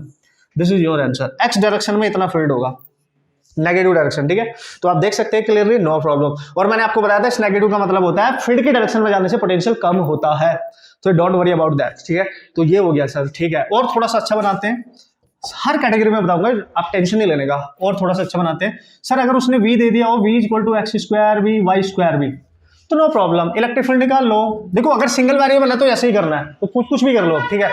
Electric field निकालो एट पॉइंट, ओके 1, 2, 1, कुछ भी दे सकते हैं पॉइंट, मैं अपनी मर्जी से ले रहा हूं, ठीक है, आप भी अपनी मर्जी से ले सकते हैं। ओके, मैं कुछ फास्ट तो नहीं हूं आज, जल्दी जल्दी तो नहीं बोल रहा हूं, नहीं बता देना यार, ठीक है। ओके अच्छा सर, करते हैं, क्या करेंगे सर, उत्तरी जैसे ही मैंने देखा इलेक्ट्रिक पोटेंशियल एक्स पे भी डिपेंड कर रहा है और वाई पे भी, तो 2 फील्ड होंगे, एक्स की रिस्पेक्ट में भी निकालना पड़ेगा और वाई के रिस्पेक्ट में भी निकालना पड़ेगा। फिर टोटल फील्ड निकालने के लिए एक्स एक्सिस का फील्ड आई वेक्टर के साथ और वाई एक्सिस का फील्ड जे वेक्टर के साथ। अगर इसका मैग्नीट्यूड निकालना है सर, तो मैग्नीट्यूड निकालने के लिए हमने लिखना पड़ेगा एक्स का स्क्वायर, और जो भी पूछे, ये भी पूछता है कभी कभी, ये भी पूछता है कभी कभी, तो इलेक्ट्रिक फोर्स भी पूछ लेगा अगर चार्ज गिवन हो उस पर्टिकुलर पॉइंट पर, तो नो प्रॉब्लम, फोर्स भी निकाल सकते हैं। क्या बात कर रहे हो, अगर ई आ गया तो इलेक्ट्रिक फोर्स नहीं निकाल सकते, F equal to q E से, क्या बात कर दी। चार्ज गिवन होगा, फील्ड यहां से निकाल लेना, पुट कर देना, फोर्स भी आ जाएगा, फोर्स भी आ जाएगा उस फील्ड की वजह से, उस चार्ज पे कितना फोर्स लग रहा है जो चार्ज गिवन होगा। अगर आते हैं भी ध्यान से समझना भाई, ठीक है। अब क्या करेंगे सर, देख लो ना जरा, ओके देखना तो पड़ेगा देखना तो पड़ेगा बॉस, ठीक है। क्या करें सर, होले होले, टेंशन ही लेने का, टेंशन देने का, तो किसको देने का, इसको देने का। इसको डर लगना चाहिए अब हमसे कि यार सर पोटेंशियल ना एक्स और वाई के टर्म्स में, तो जब आप करोगे एक्स के रिस्पेक्ट में minus del V over del x, इसको बोलते हैं पार्शियल डिफरेंस। अब डीवी डायरेक्ट लिख दो यार, हमने तो क्वेश्चन करना है, नो प्रॉब्लम। तो हमने अल्टीमेटली डिफरेंशिएशन करना है वी का एक्स के रिस्पेक्ट में, और वाई को उस समय मान लेना है कांस्टेंट। यही बताया था मैंने अभी अभी, यही बताया था। वाई को कांस्टेंट मान के चलेंगे, एक कांस्टेंट की तरह ट्रीट करेंगे। जैसे कोई नंबर है 2 है 3 है 4 है, तो कांस्टेंट का डिफरेंशियल तो 0 हो जाता है।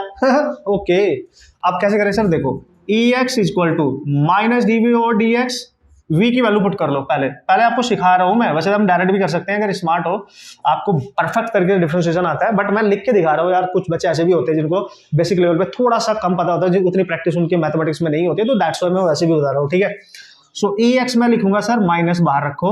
जब आप एक्स के रिस्पेक्ट में डिफरेंशिएट, केवल एक्स को एक्स दिखना चाहिए। मैंने बोला ना, अगर एक्स भी है वाई भी है और हम एक्स के रिस्पेक्ट में डिफरेंशिएट कर रहे हैं तो एक्स ही होगा, वाई नहीं होगा, ठीक है। अगर एक्स के साथ वाई मल्टीप्लाई में है तो वो बाहर आ जाएगा, क्योंकि मल्टीप्लाई में जो कांस्टेंट नंबर होता है वो विदाउट उसका डिफरेंशिएशन नहीं होगा, बाहर कॉमन हो जाता है। लेकिन अगर प्लस या माइनस में है तो 0 हो जाएगा। तो पहले इसका करो, देखो 2x 2 पावर आगे आएगी ना, और -1 करके लिखेंगे प्लस, और ये प्लस में वाई स्क्वायर है, मतलब ऐसे ऐसे ट्रीट करो, ये 4 है तो +4 लिखा होता है, अगर तो 0 करते हैं तो उसको 0 करेंगे। तो ई एक्स आ गया सर -2x, ठीक है ना, ये लिख दिया सर। अच्छा, अगर कोई पॉइंट दे रखा है 1, तो ये x की वैल्यू, ये y की वैल्यू और ये z की वैल्यू, तो अगर दे रखा है तो लिख देना, ठीक है। -2 × 1, तो ई एक्स की वैल्यू आपके पास आ गई -2 न्यूटन पर कूलम। अभी एक्स एक्सिस पे फील्ड आया केवल, ध्यान से समझियो, वाई पे तो आया ही नहीं, तो वाई पे भी निकाल लेंगे। तो अब हम लिखेंगे ई वाई, तो लिखेंगे minus del V over del y. अब एक्स को कांस्टेंट मानेंगे, ठीक है, अब एक्स को कांस्टेंट मान लेंगे, तो हम लिखेंगे sir minus del V over del y. तो वी की तो वैल्यू पुट करो ना, तो एक्स स्क्वायर प्लस वाई। अब देखो वाई को वाई दिखेगा, एक्स कांस्टेंट है, ठीक है। तो क्या करेंगे, तो एक्स तो हो गया 0 और इसका हो जाएगा 2y। तो ultimately you can write y axis पे जो इलेक्ट्रिक फील्ड आएगा -2y आएगा, और वाई की वैल्यू कितनी है सर, 2 है। तो आप लिख देंगे -2 × 2 दैट इज -4, यानी एक्स एक्सिस पे जो इलेक्ट्रिक फील्ड है वो 4 न्यूटन पर कूलम होगा। तो एक्स पे भी आ गया, वाई पे भी आ गया। नेट इलेक्ट्रिक फील्ड कैसे निकाले, नेट यहाँ पे पुट करेंगे, यहाँ पे देखो, ठीक है, ये याद रखियो, ओके। तो कैसे करूं, इसको हटा रहा हूं मैं, ठीक है। तो ई एक्स और ई वाई, जब दो फील्ड हो एक्स एक्सिस पे भी और वाई, तो नेट फील्ड निकालना है। तो ये आया कितना सर, ये आया था आपके पास, what is that is -2 I cap and -4 Jacob. This is your final answer. Option check करना, अगर वेक्टर फॉर्म में है तो यही आंसर होगा, नहीं है मैग्नीट्यूड निकालना है तो निकाल लो। अंडर रूट आई को छोड़ के बाकी सब लो, उसका कोफिशिएंट का स्क्वायर, जे को छोड़ के बाकी सब लो, -4 का स्क्वायर, तो ये बनेगा अंडर रूट 2 का 2 4 × 16 × 20, अंडर रूट 20, जो भी होगा न्यूटन पर कूलम। यहां से आ जाएगा आपका electric field. Okay, so this is how you can approach the problem. To solve this type of problem, you can approach this concept, okay? तो I think आप समझ गए होंगे, ठीक है ना बॉस, समझ गए होंगे ना कैसे अप्लाई करना है। एक और ले टिपिकल सा, है ना, एक और ले, फिर हम वो वाला क्वेश्चन भी ट्राई करेंगे जिसमें इलेक्ट्रिक फील्ड की बिना पोटेंशियल पूछे। इन सब में क्या है, पोटेंशियल की बिना फील्ड पूछ रहा है, दैट्स व्हाई हम डिफरेंशिएशन कर रहे हैं। ओके सर, समझ गए, हम टेंशन नहीं लेने का। एक और ले लेते हैं बढ़िया सा, थोड़ा टिपिकल सा। ओके भाई लोग, here we go and this is the question number 3 and example number you can say 3। इसको भी अप्लाई करते हैं। अब आप खुद भी ट्राई करते हो, जल्दी से वीडियो को आप पॉज करें, क्वेश्चन को नोट करें और खुद ट्राई करो, जल्दी मेरे को आंसर बताएं जब तक मैं भी सॉल्व कर रहा हूं, ठीक है। क्योंकि देखो ना यार, अब मैं कितने भी क्वेश्चन ले लूं, मैं क्या करूंगा, ये एक्स वाई जेड की वैल्यू चेंज करता रहूंगा, किसी पे स्क्वायर करूंगा, किसी पे कुछ करूंगा, किसी पे क्यूब करूंगा, कुछ भी करूंगा, मतलब प्रोसेस तो सेम ही नहीं है ना। तो बस आपने चेक करना है कि जो वी गिवन है वो किसके टर्म्स में है। देखो यहाँ पे एक्स भी है, वाई भी है, जेड भी है, मतलब वी तीनों वेरिएबल पे डिपेंड कर रहा है, एक्स पे भी, वाई पे भी और जेड पे भी। तो क्लियर है। जब हमें नेट इलेक्ट्रिक फील्ड निकालना है तो पहले लिख लो, नेट इलेक्ट्रिक फील्ड होगा एक्स एक्सिस पे प्लस वाई एक्सिस पे प्लस जेड एक्सिस पे, क्योंकि के भी है इस बार, जेड भी है, देख लो जेड भी है। तो यहां पे जो v है वो एक्स वाई जेड तीनों पे डिपेंड कर रहा है, तो इलेक्ट्रिक फील्ड भी तीनों डायरेक्शन में आएगा ना। अगर इसका निकालना है वेक्टर फॉर्म तो ये है, अगर रिजल्टेंट निकालना होगा तो नो प्रॉब्लम, पहले लिख लो, ठीक है, पहले ही लिख लो क्या क्या चाहिए और उसके बारे में सोचो। अब किसके बारे में सोचो, ई एक्स कैसे निकाले, तो ई एक्स निकाल लो, minus DV over d x करके वाई और जेड को कॉन्स्टेंट मानना है, वाई और जेड को उस समय कांस्टेंट मानना है जब ई एक्स निकाल रहे होंगे, बस खत्म। यही करना है, यहाँ पुट कर देंगे बाद में, हमारा क्या जा रहा है, ठीक है। नेट फील्ड निकालना है ना हमने। अब ये तो है नहीं कि वी एक्स पे डिपेंड कर रहा है या केवल वाई पे या केवल जेड पे, तो एक ही निकालना है, तीनों पे है तो तीनों निकालेंगे, ठीक है। चलो आ जाओ, अब कर लेते हैं sir minus D over d x. चलो भाई वी की वैल्यू बताइए, 6xy minus Y plus 2yz। चलो करो, अब होशियार हो आप, डिफरेंशिएशन आता है बेसिक, मैं मान के चल रहा हूँ। अब इस पूरे फंक्शन में जो भी वैल्यू दे रखी है v की उसमें x ढूंढो बस, बाकी सब कांस्टेंट है। तो देखो यहाँ 6xy है तो 6 भी कांस्टेंट y और ये x के साथ मल्टीप्लाई में है तो ये एज इट इज बाहर रहेंगे क्योंकि मल्टीप्लाई में वैल्यू जीरो नहीं होगी कांस्टेंट की, ठीक है। x की पावर 1 है तो उसका डिफरेंशिएशन 1 हो गया। फिर माइनस, माइनस में यहाँ y अकेला और ये कांस्टेंट माना है हमने, इसको हमने कांस्टेंट माना तो जीरो हो गया। फिर इसमें देखो 2yz, 2 भी कांस्टेंट, y को भी हमने कांस्टेंट माना z और इसमें x है ही नहीं तो पूरी वैल्यू ये कांस्टेंट है तो ये भी हो गया जीरो। कितना आसान हो गया, नहीं? हाँ, होशियार हो गए तुम लोग। ये हो गए 6y, ओके। सो -6 इंटू वाई, वाई की वैल्यू पुट अप करनी है अगर दे रखी है तो देखो ये वैल्यू x की है, ये y का कोऑर्डिनेट, ये z का, तो y की वैल्यू 1 है। So this is 1 and you can write here we go this is -6 newton per coulomb. वो आप देखते रहना यूनिट बाद में, ठीक है। Okay sir, and similarly guys you can calculate the value of electric field with respect to y, means along the y axis। तो अब हम y पे निकालेंगे, हम लिखेंगे dv over dy। उस समय x और z को मान के चलेंगे कांस्टेंट क्योंकि y के रिस्पेक्ट में पार्शियली डिफरेंशिएट किया जा रहा है। ओके सर, मचा देंगे अब तो हम d over dy लिखने वाले हैं। v की वैल्यू कितनी, 6xy minus y plus 2yz। Okay so ये बन गया, ठीक है, ये बन गया ना। अब कैसे करो देख लो, इधर मैं लिखूंगा माइनस, अब y को केवल y दिखेगा, बाकी को कांस्टेंट मान लो बॉस। इसमें देखो y है 6 और x कांस्टेंट की तरह ट्रीट होंगे, बाहर निकाल लो। y की पावर 1 है, डिफरेंशिएशन 1 हो गया, यहाँ पे y है 1 हो जाएगा क्योंकि पावर 1 है, प्लस इसमें y कहाँ है 2 और z जो है 2 और z ये कांस्टेंट की तरह ट्रीट होंगे और y का हो जाएगा 1, ठीक है। तो सर हम लिखेंगे ई वाई, फाइनली हमारे पास आ गया 6x minus 1 and here we go, this is -1, this is plus 2z। अब वैल्यू पुट कर दो x y z जो भी दे रखा है, तो 6 into 1 minus 1 plus 2, z की वैल्यू कितनी है 0, z तो 0 है सर। तो देख लो ना कितना इंटरेस्टिंग नहीं हो गया, -6 और यहाँ पे सॉरी 6 minus 1, ठीक है, ये तो पूरा 0 हो गया, ये 5 तो माइनस का 5 आ गया, तो ई वाई की वैल्यू आ गई -5। तो यार क्या बात कर रहे हो यार, अब ई जेड भी तो निकल जाएगा, तो जेड के रिस्पेक्ट में कर लो। तो अब हम निकालेंगे ई जेड, तो हम लिखेंगे minus d V over D z. तो जेड की रिस्पेक्ट में करेंगे तो एक्स और वाई को कांस्टेंट मान के करना है। समझ गए होंगे पार्शियल डिफरेंशिएशन का मीनिंग क्या होता है। ओके सो हम लिखेंगे ई जेड माइनस वी को अब जेड के रिस्पेक्ट में कर देते हैं। जेड वी की वैल्यू पुट करो 6xy minus Y plus 2yz। Okay अब कर लेते हैं सर, देखो z को केवल z दिखेगा, बाकी कांस्टेंट दिखेंगे। तो यहाँ पे देखो z है, कुछ भी नहीं है, सारे कांस्टेंट है, 0।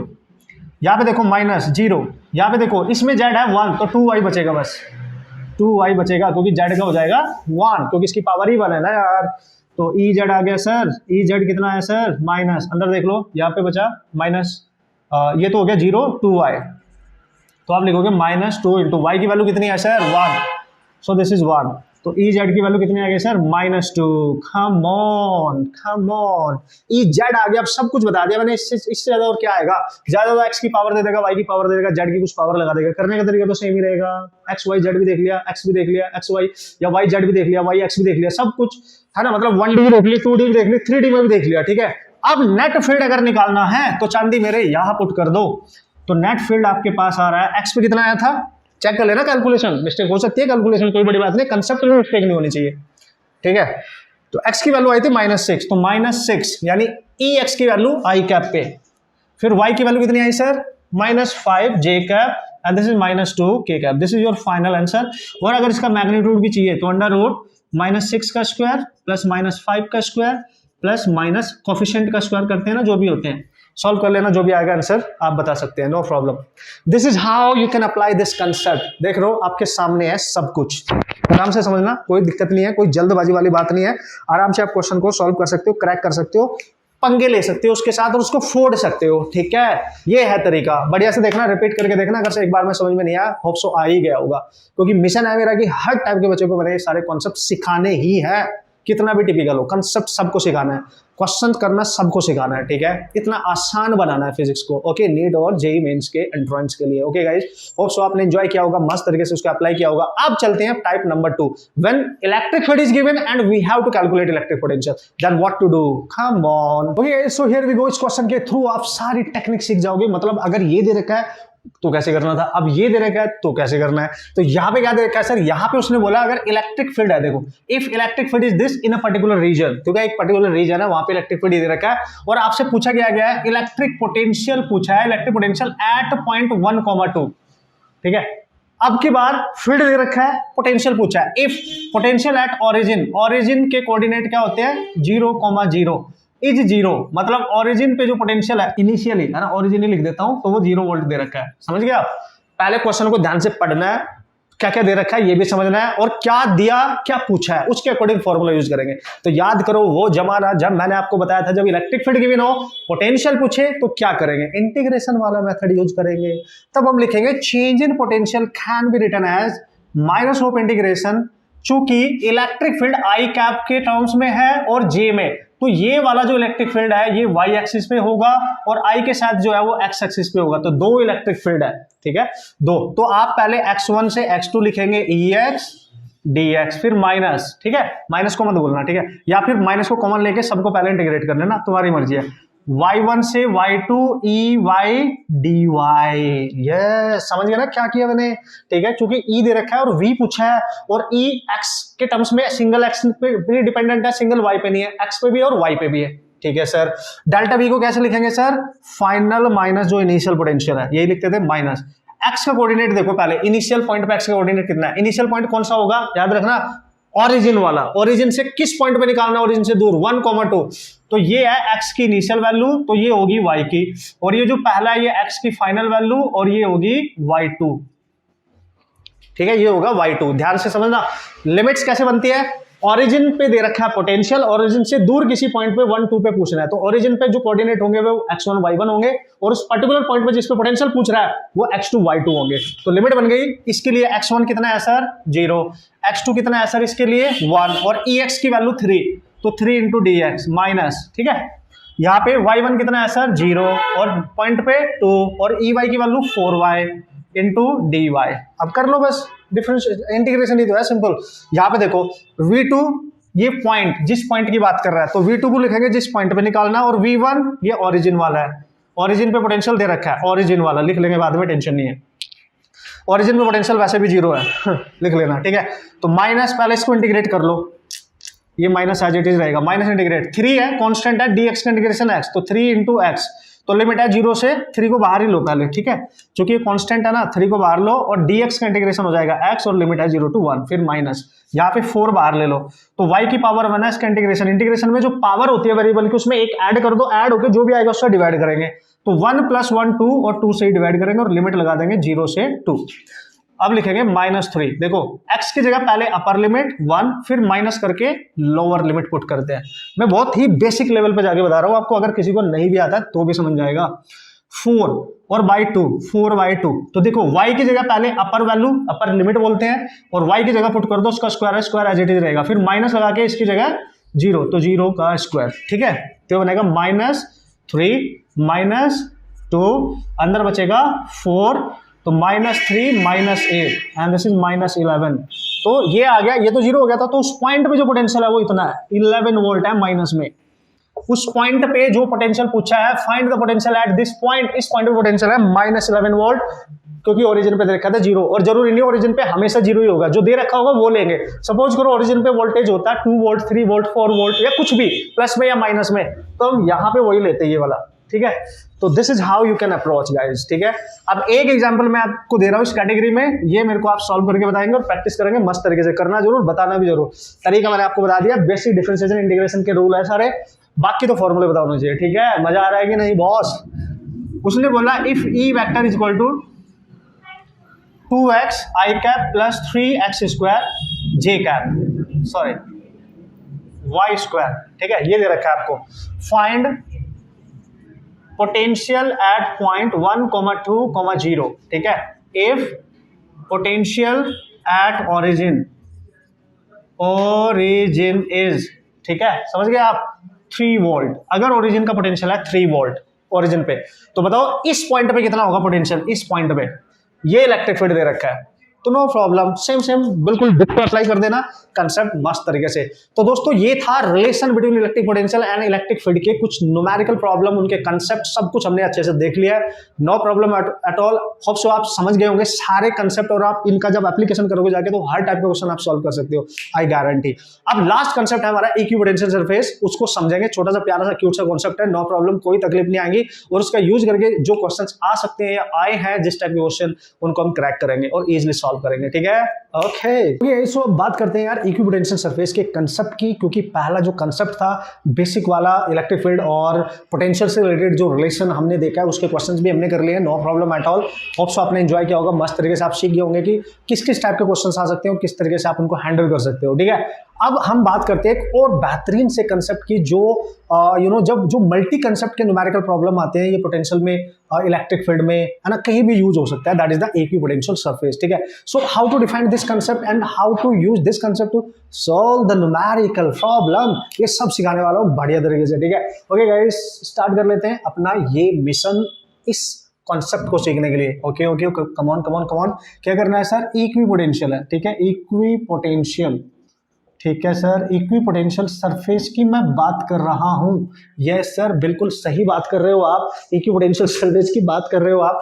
तो देखो सबसे पहले तो ये देखो जो लिखा है उसको हम किस तरीके से समझ रहे हैं, बट आपने कंसेप्चुअली कॉम्पिटिशन के एग्जाम के क्वेश्चंस करने के लिए किस तरीके से अपना माइंड सेटअप इसके रिगार्डिंग करना है, मतलब किस तरीके की थिंकिंग आपने क्रिएट करनी है माइंड में कि यार देखते ही मेरे को पता चल जाए कि यहाँ पे इक्विपोटेंशियली कंसेप्ट यूज हो रहा है या नहीं हो रहा है, ये सबसे जरूरी होता है, ठीक है। जैसे कि इसके नाम में सब कुछ छुपा हुआ है, इक्वी मीन सेम, और ये तो है ही पोटेंशियल, मतलब एक ऐसा सरफेस जिसके हर पॉइंट का पोटेंशियल सेम होगा, है ना, ऐसा surface, the surface having any surface, you can right any surface, है ना, एनी सरफेस हैविंग लिखा है मैंने, आप समझना मैं बोल भी रहा हूँ, ये देखो ऐसे कैसे लिख दिया मैंने, ठीक है, तो समझ आना, if any surface having same potential at every point, every point on it, ठीक है। अगर एक ऐसा सरफेस है हमारे पास जिसके हर पॉइंट का पोटेंशियल सेम होगा, उस पूरे सरफेस को नाम दिया गया है इक्विपोटेंशियल सरफेस। ये तो एक ही डेफिनेशन, बट पता कैसे चलेगा बॉस कि उस सरफेस को हम इक्विपोटेंशियल बोलेंगे, यही जो मैंने आपको सिखाना है, यही मेन है इस यहाँ पे, और इसी चीज को आपने पकड़ना है। लाइक जब हम न्यूमेरिकल करेंगे वो बोलेगा या नहीं बोलेगा, तो आपको कैसे पता चलेगा, अगर उसने नहीं बताया कि ये सरफेस इक्विपोटेंशियल है, then how you will define the surface is equipotential और नॉट। ओके, तो हाँ एक चीज तो क्लियर है कि भाई अगर मान लिया कोई सरफेस आपको ये दे रखा है, लेट्स सी, ठीक है, और उसने बोल दिया कि इक्विपोटेंशियल है, तो वो ये कहना चाह रहा है कि इसमें कितने भी पॉइंट ले लो आप, A point, B point, C point, D point, E point, कितने भी पॉइंट ले लो, A B C D E F whatever, इन सब का पोटेंशियल सेम होगा, सबका, इस पे लाई करने वाले हर पॉइंट का पोटेंशियल सेम ही होगा, बस ये कहना चाह रहा है वो, है ना। अगर उसने बोला है तो कोई टेंशन ही नहीं है, हर पॉइंट का पोटेंशियल सेम है, तब तो कोई टेंशन है ही नहीं ना। बट अगर क्वेश्चन में ना बताए कि ये इक्विपोटेंशियल सरफेस है, फिर भी कंसेप्ट यूज कराए, तो आपको कैसे पता चलेगा कि वो सरफेस इक्विपोटेंशियल होगा या नहीं होगा। फिर जब तक पहचान में नहीं आएगा कि वो इक्विपोटेंशियल है कि नहीं है, तब तक हम न्यूमेरिकल नहीं कर पाएंगे यार। पंगा तो यही है ना सबसे बड़ा, न्यूमेरिकल कैसे करेंगे, जब तक पहचान में नहीं आएगा तो नहीं कर पाएंगे, पहचानना पड़ेगा। बता रहा हूँ बेहतरीन पॉइंट, ध्यान से समझियो। अच्छा सर इसमें होगा क्या, करेंगे क्या, वो बाद की बात है, वो बाद में देखेंगे, पहले समझ लो मोस्ट इंपॉर्टेंट, यानी किसी भी सरफेस को अगर आपने इक्विपोटेंशियल बनाना है तो बस ये पॉइंट ध्यान रखेंगे हमेशा हमेशा हमेशा हमेशा, ठीक है। इसको भी दे दिया मैंने 1 2 3 4 5, सर 6 नहीं होते, 5 ही होते हैं, 5 स्टार दे दिए, ठीक है, 5 स्टार। तो दोस्तों याद रखेंगे कोई भी ऐसा सरफेस, मैं लिख रहा हूं any surface which is perpendicular का साइन बना दिया मैंने, परपेंडिकुलर टू, ठीक है, इलेक्ट्रिक फील्ड और फील्ड लाइंस, एक ही बात है वैसे तो, ठीक है, मतलब कभी कभी इलेक्ट्रिक फील्ड दे देगा, कभी कभी इलेक्ट्रिक फील्ड लाइंस कहीं से पास हो रही होंगी, ठीक है। सो ये बस मेन पॉइंट होने वाला है कि अगर कोई ऐसा सरफेस कहीं पे है जिससे पास होने वाला इलेक्ट्रिक फील्ड उस सरफेस के परपेंडिकुलरली पास हो रहा है, 90 डिग्री पे पास हो रहा है, तो समझ जाना उस सरफेस को नाम दिया जाएगा इक्विपोटेंशियल सरफेस, ठीक है। कोई भी सरफेस है ना, you can write is said to be equipotential, ठीक है, इक्वी पोटेंशियल, उसी को बोलते हैं हम इक्वी पोटेंशियल। तो क्या कंडीशन है दोस्तों, क्या कंडीशन है सर, कि इलेक्ट्रिक फील्ड अगर किसी सरफेस से परपेंडिकुलरली पास हो रहा है तो वो सरफेस को हम नाम दे देते हैं इक्वी पोटेंशियल सरफेस। बस इतना आप याद रख सकते हो, ठीक है। अब अप्लाई कैसे करना है इसको मैं बताऊंगा ना, टेंशन नहीं लेने का बॉस, ठीक है। सब कुछ आपको सिखाने वाला हूं कि किस तरीके से आप इसको अप्लाई करेंगे। फिलहाल हमने देख लिया, ठीक है। ओके सर, तो फॉर एग्जाम्पल अगर मैं यहाँ पे एक एग्जाम्पल आपके साथ डिस्कस करेंगे अगर हम, ठीक है, तो पता है कैसे चलेगा, तो बता देंगे ना, ठीक है। सपोज करो गाइज, ये एक मैंने यहाँ पे कोई सरफेस यहाँ पे ऐसे ड्रॉ किया है, ए बी सरफेस है, और इलेक्ट्रिक फील्ड इधर से आ रहा है, इधर से ऐसे आ रहा है इलेक्ट्रिक फील्ड लाइंस, और वो इस सरफेस पे जब टकराएंगी तो वो 90 डिग्री पे टकराती है, हमने ऐसे माना, समझना। तो जो इस पे इलेक्ट्रिक फील्ड इससे पास हो रहा है ना, इससे ये इलेक्ट्रिक फील्ड, सपोज करो कोई इलेक्ट्रिक फील्ड में ये रखा है लाइन, ये सरफेस इस तरीके के, ठीक है, और ये इससे 90 डिग्री पे आ जा रहा है, देखो 90 डिग्री पे है, तो समझ जाना ये जो सरफेस है इसका नाम हम कह सकते हैं कि this is equi potential surface. मतलब वी कैन से कि ए बी जो भी सरफेस होगा इसके ऊपर लाई करने वाले हर पॉइंट का पोटेंशियल सेम होगा, इसके ऊपर लाई करने वाले, ऐसे समझो आप, ठीक है। तो यार देखो, कितने भी कैसे भी किसी भी स्ट्रक्चर में आप सरफेस बना लो, बस एक कंडीशन सबसे जरूरी है जो दिमाग में रखनी है कि सर अगर उस सरफेस से पास होने वाला इलेक्ट्रिक फील्ड उस सरफेस पे 90 डिग्री से पास हो रहा है, परपेंडिकुलरली पास हो रहा है, तो समझ जाना दुनिया का वो हर सरफेस इक्विपोटेंशियल माना जाएगा जहां से पास होने वाला इलेक्ट्रिक फील्ड परपेंडिकुलर है उस सरफेस के। क्लियर है? तो ये तो हुआ कि एक बेसिक से डेफिनेशन क्या है। अब इसको प्रैक्टिकली मतलब देखते हैं कि जब हम न्यूमेरिकल करेंगे तो हमें जल्दी से कैसे पता चल जाएगा और क्या क्या सिचुएशन किस किस तरीके से यूज हो सकती है। ओके, उसी पे मैं आता हूं और जल्दी से आपको बताता हूं। वाह यार, ये तो लाइन बन गई यार, मस्त वाली। ओके, तो बहुत सारे एग्जांपल मैं यहाँ पे डिस्कस कर लूंगा जिससे ये कंसेप्ट ना आपके दिल दिमाग में ना बिल्कुल समा जाएगा और आप कभी बोलोगे भी नहीं, मस्त तरीके से। आपको बार बार पढ़ने की जरूरत भी नहीं पड़ेगी ना, टेंशन नहीं लेने का। देखो सपोज करो गाइस उसने इस तरीके से एक्सिस बना दिया, ठीक है, ये x axis and this is your y axis. Come on guys, ये वाई एक्सिस है। वो बोलना चाह रहा है कि अगर किसी ने इलेक्ट्रिक फील्ड अप्लाई कर दिया एक्स डायरेक्शन में, मान लिया इलेक्ट्रिक फील्ड जा रहा है एक्स एक्सिस के डायरेक्शन में, तो यार बिल्कुल क्लियर है, अंडरस्टूड है कि जो वाई एक्सिस है वो इलेक्ट्रिक फील्ड की डायरेक्शन के ऑब्वियसली परपेंडिकुलर है, मतलब वो एक्स एक्सिस के परपेंडिकुलर, देखो 90 डिग्री पे है कि नहीं है। अगर इलेक्ट्रिक फील्ड एक्स एक्सिस पे आपने अप्लाई किया है तो वाई एक्सिस ऑटोमेटिकली 90 डिग्री पे हो जाएगी इलेक्ट्रिक फील्ड से, क्योंकि वाई एक्सिस एक्स के परपेंडिकुलर है तो एक्स के अलोंग इलेक्ट्रिक फील्ड है, तो ये वाई एक्सिस इक्विपोटेंशियल माना जाएगा, इक्विपोटेंशियल सरफेस इसको माना जाएगा। बस ऐसे समझो ना यार, क्या बात कर रहे हो, क्वेश्चन कैसे भी आ जाए कैसे भी आ जाए, बस आपने क्या देखना है, इलेक्ट्रिक फील्ड किधर जा रहा है और उसके परपेंडिकुलर सरफेस कौन सा है, वो इक्विपोटेंशियल है। अब अगर आपसे कोई बोले कि यहाँ पे एक पॉइंट है ए, यहाँ पे एक पॉइंट है बी, यहाँ पे एक पॉइंट है सी, यहाँ पे एक पॉइंट है डी, तो मतलब किसका पोटेंशियल ज्यादा होगा? किसी का भी नहीं, सबका सेम होगा, क्योंकि ये सारे पॉइंट एक ऐसे सरफेस पे हैं जो इलेक्ट्रिक फील्ड के साथ परपेंडिकुलर है, तो हर पॉइंट का पोटेंशियल सेम है। V is equal to V B equal to V C equal to V D. Question कैसे आएंगे बताऊंगा, पहले समझ लो, कंसेप्ट समझ लो पहले, ठीक है। अच्छा सर, अगर ऐसे हुआ तो एक्स एक्सिस है, ये वाई एक्सिस है और इलेक्ट्रिक फील्ड जा रहा है वाई एक्सिस की तरफ, तो यार आप समझदार हो। अगर इलेक्ट्रिक फील्ड वाई एक्सिस की तरफ जा रहा है इट मींस एक्स एक्सिस इसके परपेंडिकुलर है, अब एक्स एक्सिस इक्विपोटेंशियल होगा, इक्विपोटेंशियल माना जाएगा। अब एक्स एक्सिस को मानेंगे, मतलब इस पे लाई करने वाले सारे पॉइंट ए बी सी कितने भी होंगे, कितने भी, सबका पोटेंशियल सेम हो जाएगा, सबका पोटेंशियल सेम होना चाहिए, ठीक है, सबका पोटेंशियल सेम होना चाहिए, ठीक है ना। Okay, so you just try to find out first of all the direction of electric field, कि इलेक्ट्रिक फील्ड किधर जा रहा है और जिधर को वो डायरेक्शन जो भी होगी उसकी, जिधर को जा रहा होगा उसके परपेंडिकुलर कौन सा सरफेस है, वो सरफेस कहलाता है इक्विपोटेंशियल। खत्म कहानी, समझ गए होंगे आप। एक और देखते हैं, कम ऑन। तो सर ये है एक्स एक्सिस, तो सर ये है वाई एक्सिस, तो सर ये है जेड एक्सिस। मैंने कहा हाँ ये जेड एक्सिस है, बिल्कुल है। तो अगर उसने बोला जेड एक्सिस पे इलेक्ट्रिक फील्ड है, तो यार खुद देखो, ये 2D में बनाया मैंने, 3D ऐसे समझो, ऐसे इधर को इलेक्ट्रिक फील्ड है तो जेड एक्सिस के परपेंडिकुलर वाई भी है और ये दोनों इक्विपोटेंशियल कहलाएंगे। देखो ना, तीन एक्सिस तीनों म्यूचुअली परपेंडिकुलर होती हैं। एक्स एक्सिस पे अगर इलेक्ट्रिक फील्ड जाएगा तो वाई और जेड इक्विपोटेंशियल है क्योंकि वो दोनों एक्स के परपेंडिकुलर है। वाई पे जाएगा तो एक्स और जेड दोनों परपेंडिकुलर है तो दोनों इक्विपोटेंशियल है। अगर जेड एक्सिस में इलेक्ट्रिक फील्ड होगा चांदी मेरे, तो ये भी इक्विपोटेंशियल सरफेस कहलाएगा और ये भी इक्विपोटेंशियल सरफेस कहलाएगा।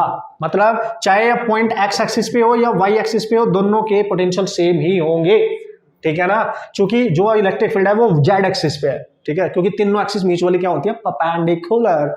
सर अगर उसने इलेक्ट्रिक फील्ड ही नहीं दिया फिर क्या करेंगे, फिर कैसे पहचानेंगे, चार्ज देगा, चार्ज दे देगा। लेट्स सी एक पॉइंट चार्ज लेते हैं, एक पॉइंट चार्ज ले लो, ठीक है ना।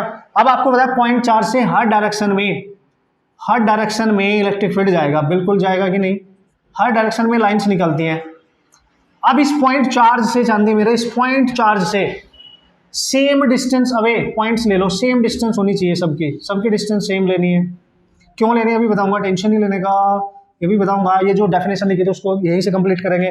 और इनको मिलाने वाले देखो, ये जो जितने भी स्फीयर बनेंगे इसके ऊपर देख लो, तो इस पॉइंट चार्ज से इस स्फीयर के ऊपर ये जो स्फीयर बना दिया मैंने, ठीक है, ये जो स्फीयर कितनी डिस्टेंस अवे आर, यहां से जो फील्ड निकलेगा, यहां से जो फील्ड निकलेगा, इधर से जो फील्ड निकलता हुआ दिखाई दे रहा, देख लो, हर फील्ड इसके परपेंडिकुलर है, हर फील्ड इसके परपेंडिकुलर है। मतलब ये भी 90 डिग्री पे है, ये लाइन इसके सरफेस के, मतलब इस स्फीयर के 90 डिग्री पे ही इलेक्ट्रिक फील्ड लाइन है, देखो 90। तो इस सरफेस को नाम दिया जाएगा इक्वी पोटेंशियल। ये तो होगी पहचान करने का तरीका। या दूसरा तरीका देखो, इस स्फीयर के हर पॉइंट पे, यहां पे ले लो कुछ भी, ए ले लो, बी ले लो, इस पे सी ले लो, डी ले लो, हर पॉइंट का पोटेंशियल सेम है sir, V A equal to V B equal to V C. एक तरीका तो यह है कि इलेक्ट्रिक फील्ड को परपेंडिकुलर करके देख लो। दूसरा तरीका जो एक्चुअली में होता है, इस चार्ज से हर पॉइंट सेम डिस्टेंस पे है, आर आर आर, और आपको पता है पॉइंट चार्ज का पोटेंशियल होता था के क्यू बाई आर, मतलब you can say V is inversely proportional to r. अगर सबकी आर सेम है, आर कांस्टेंट हो गई, चेंज नहीं हो रही, तो वी भी सबका सेम ही तो होगा, वी भी सबका सेम ही तो होगा, आर ही नहीं चेंज हो रहा सबका। देखो ये भी आर डिस्टेंस, ये भी हर पॉइंट की आर सेम है, इस पे लाई करने वाले हर पॉइंट की आर सेम है, तो हर पॉइंट का पोटेंशियल भी तो सेम होगा। और ऐसे सरफेस को कहते हैं इक्विपोटेंशियल सरफेस, मतलब उसके हर पॉइंट का पोटेंशियल उस सरफेस पे सेम होने वाला है। तो कैसे भी बनाओ यार, क्या फर्क पड़ रहा है, ठीक है। आप बोलोगे यार सर अगर इससे ज्यादा रेडियस का ले ले, देख लो, मान ले ये पॉइंट चार्ज है, एक स्फीयर आपने ऐसे लिया, ठीक है, और एक ऐसा ले लिया, तो इसकी जो रेडियस है R1 है और इसकी जो रेडियस है वो R2 है, ऐसे भी ले सकते हो। तो आप बोलोगे ये जो सरफेस है और ये जो सरफेस है बोथ आर इक्विपोटेंशियल, तो मतलब यहां से जो फील्ड निकलेगा वो इससे निकलेगा, यहां से निकलेगा इससे, ऐसे, तो इसके भी परपेंडिकुलर होगा, इसके भी परपेंडिकुलर होगा कि नहीं, देख लो यार, आप टेंशन नहीं है, ठीक है ना, क्योंकि इसके ऊपर लाई करने वाले हर पॉइंट पोटेंशियल सेम होगा, क्योंकि इसके ऊपर लाई करने वाले हर पॉइंट की डिस्टेंस R2 ही होगी, और इसके ऊपर लाई करने वाले हर पॉइंट की डिस्टेंस R1 ही होगी, आप देख सकते हो। तो इस पे सपोज करो पॉइंट है A B C D E ऐसे है, और इस पे है G H I J K कुछ भी है, मतलब आउटर वाले पे, तो ध्यान रखना जो मैं बताने जा रहा हूं, ठीक है। तो यार हम लिखेंगे at surface S1 VA equal to VB equal to VC equal to VD, जो भी होगा। फिर लिखेंगे एट सरफेस S2 पे कौन कौन से पॉइंट है, VG equal to VH equal to VI equal to VK, ठीक है। तो उन पर्टिकुलर सरफेस पे, क्योंकि ये इक्विपोटेंशियल सरफेस माने जाएंगे, क्योंकि इसकी इलेक्ट्रिक फील्ड लाइंस आप देख सकते हो, इसके परपेंडिकुलर है, या तो ऐसे देख लो इसके भी परपेंडिकुलर है, तो ये इंडिविजुअली दोनों इक्विपोटेंशियल सरफेस है, इंडिविजुअली इक्विपोटेंशियल है। और यहाँ पे इनफाइनाइट नंबर ऑफ ऐसे स्फीयर्स पॉइंट चार्ज के लिए बनाए जा सकते हैं जिनकी रेडियस बढ़ती जाएगी, ठीक है, वो इंडिविजुअली अपने में इक्विपोटेंशियल सरफेस माने जाएंगे। बट हम ये नहीं कह सकते कि सर जो अंदर वाले स्फीयर पे पॉइंट है और जो इस वाले पे जो पॉइंट है, क्या उनका पोटेंशियल सेम होगा, नहीं होगा, ठीक है। अभी सब करेंगे, टेंशन नहीं लेने का। हाँ, उस पर्टिकुलर सरफेस पे जितने पॉइंट आएगा उन सब का सेम होगा, ठीक है, बट इस पे पोटेंशियल अलग होगा और इस वाले पे अलग, इसके बाहर जो सरफेस होगा उस पे अलग होगा। तो तरीका तो पता चल गया ना, how to define any surface is said to be equipotential. समझ गए लॉजिक? Yes sir. तो यार इतना सफिशिएंट है, आप इतना भी याद रखोगे तब भी 4 डालोगे, कोई टेंशन नहीं है, न्यूमेरिकल आराम से हम कर सकते हैं। बस ये देखना इलेक्ट्रिक फील्ड किधर जा रहा है, अगर चार्ज नहीं है उसके परपेंडिकुलर एक सरफेस ड्रॉ करना, वो इक्विपोटेंशियल कहलाएगा, सीधी सी बात है, ठीक है। कम ऑन। ओके, सो अब इसका यूज करके आप न्यूमेरिकल कैसे सॉल्व करोगे जल्दी से बता देता हूं, क्योंकि मेन तो मुद्दे की बात यही है। उसके लिए 2 पॉइंट बस आपने याद रखने, मजा आ जाएगा, हर टाइप के क्वेश्चन हम कर सकते हैं। फिर कम ऑन, कैसे? सबसे पहले पॉइंट नंबर 1, सबसे पहले पहचान करो इक्विपोटेंशियल सरफेस कौन सा है। उसके लिए आपको electric field must be perpendicular to surface, जो भी सरफेस होगा तो उस सरफेस को हम मानेंगे इक्विपोटेंशियल, ठीक है। ये चेक करो, ठीक है, इक्विपोटेंशियल सरफेस उसको मानेंगे जो अभी अभी हमने पढ़ा है, करके भी देख लिया हमने, ठीक है। तो जब भी कभी आपने ये बताना है कि कौन सा सरफेस इक्विपोटेंशियल है, तो you just try to find out the direction of electric field and you just check out कि कौन सा सरफेस उससे परपेंडिकुलरली मतलब है, उसके परपेंडिकुलरली है, या इलेक्ट्रिक फील्ड किस सरफेस के से 90 डिग्री का एंगल बनाते हुए जा रहा है। तो ये कंडीशन चेक करनी है। दूसरा एंड मोस्ट इंपॉर्टेंट, ये इन दो पॉइंट का यूज करके आप हर टाइप का क्वेश्चन उड़ा डालेंगे। ये पॉइंट मैंने कई बार आपके पास डिस्कस कर लिया है, ठीक है। इन दी डायरेक्शन, इसके न्यूमेरिकल इस कॉन्सेप्ट का यूज करने के लिए ये जरूरी है, direction of electric field potential decreases, potential हमेशा डिक्रीज करता है। ये पॉइंट गलती से भी मत भूल जाना, वरना एक्सीडेंट हो जाएगा, ठीक है। ठीक है, क्वेश्चन होगा ही नहीं फिर हमसे, ठीक है ना। तो इस फिर ये भी कुछ काम नहीं आएगा आपके, ठीक है। तो ये बहुत जरूरी है आपके लिए, ठीक है, क्योंकि मिक्स टाइप के क्वेश्चन आएंगे। कैसे सर? चलो example number 1, come on guys, देखना ध्यान से। कुछ क्वेश्चंस मैं यहाँ पे डिस्कस कर रहा हूँ, आप मस्त तरीके से देख लेंगे, ठीक है। उसने बोला इलेक्ट्रिक फील्ड इस तरीके से है, मैंने बोला ठीक है। उसने बोला इलेक्ट्रिक फील्ड ऐसे है, ठीक है। और उसने बोला ये है एक्स एक्सिस और ये है वाई एक्सिस, मैंने बोला बहुत बढ़िया, ठीक है। और इलेक्ट्रिक फील्ड एक्स एक्सिस के लॉन्ग जा रहा है, बिल्कुल क्लियरली देख सकते हो, ठीक है जी। उसने बोला एक पॉइंट यहाँ पे ए है, ये पॉइंट ओ है, ये पॉइंट बी है, ये पॉइंट सी है, ये है पॉइंट। बताओ इन हर पॉइंट पे जो पोटेंशियल है उनमें क्या रिलेशन है? बताओ potential at point A, potential at point O, potential at point B, potential at point C में क्या रिलेशन है? कौन ज्यादा है कौन कम है? ये आपसे क्वेश्चन पूछेगा, ऑप्शन दे देगा कि V is greater than V B and something like that, है ना। आपसे रिलेशन बनाने के लिए बात करेगा। So this is the question. Question को आप ध्यान से समझो। इलेक्ट्रिक फील्ड, सबसे पहले जब भी आप क्वेश्चन इस टाइप का क्वेश्चन आएगा कि कहीं पे इलेक्ट्रिक फील्ड है, उसकी कोई पर्टिकुलर डायरेक्शन है और उसके अंदर किसी भी पॉइंट पे आपसे पोटेंशियल पूछा गया है, तो आपने किस तरीके से उसको सॉल्व करना है, ये दो पॉइंट हमेशा माइंड में रखेंगे, ठीक है। देख लो बॉस, मैंने देखा इलेक्ट्रिक फील्ड जा रहा है सर एक्स एक्सिस के लॉन्ग, बिल्कुल जा रहा है सर, बहुत बढ़िया बात है सर, क्या बात कर रहे हो, बिल्कुल जा रहा है।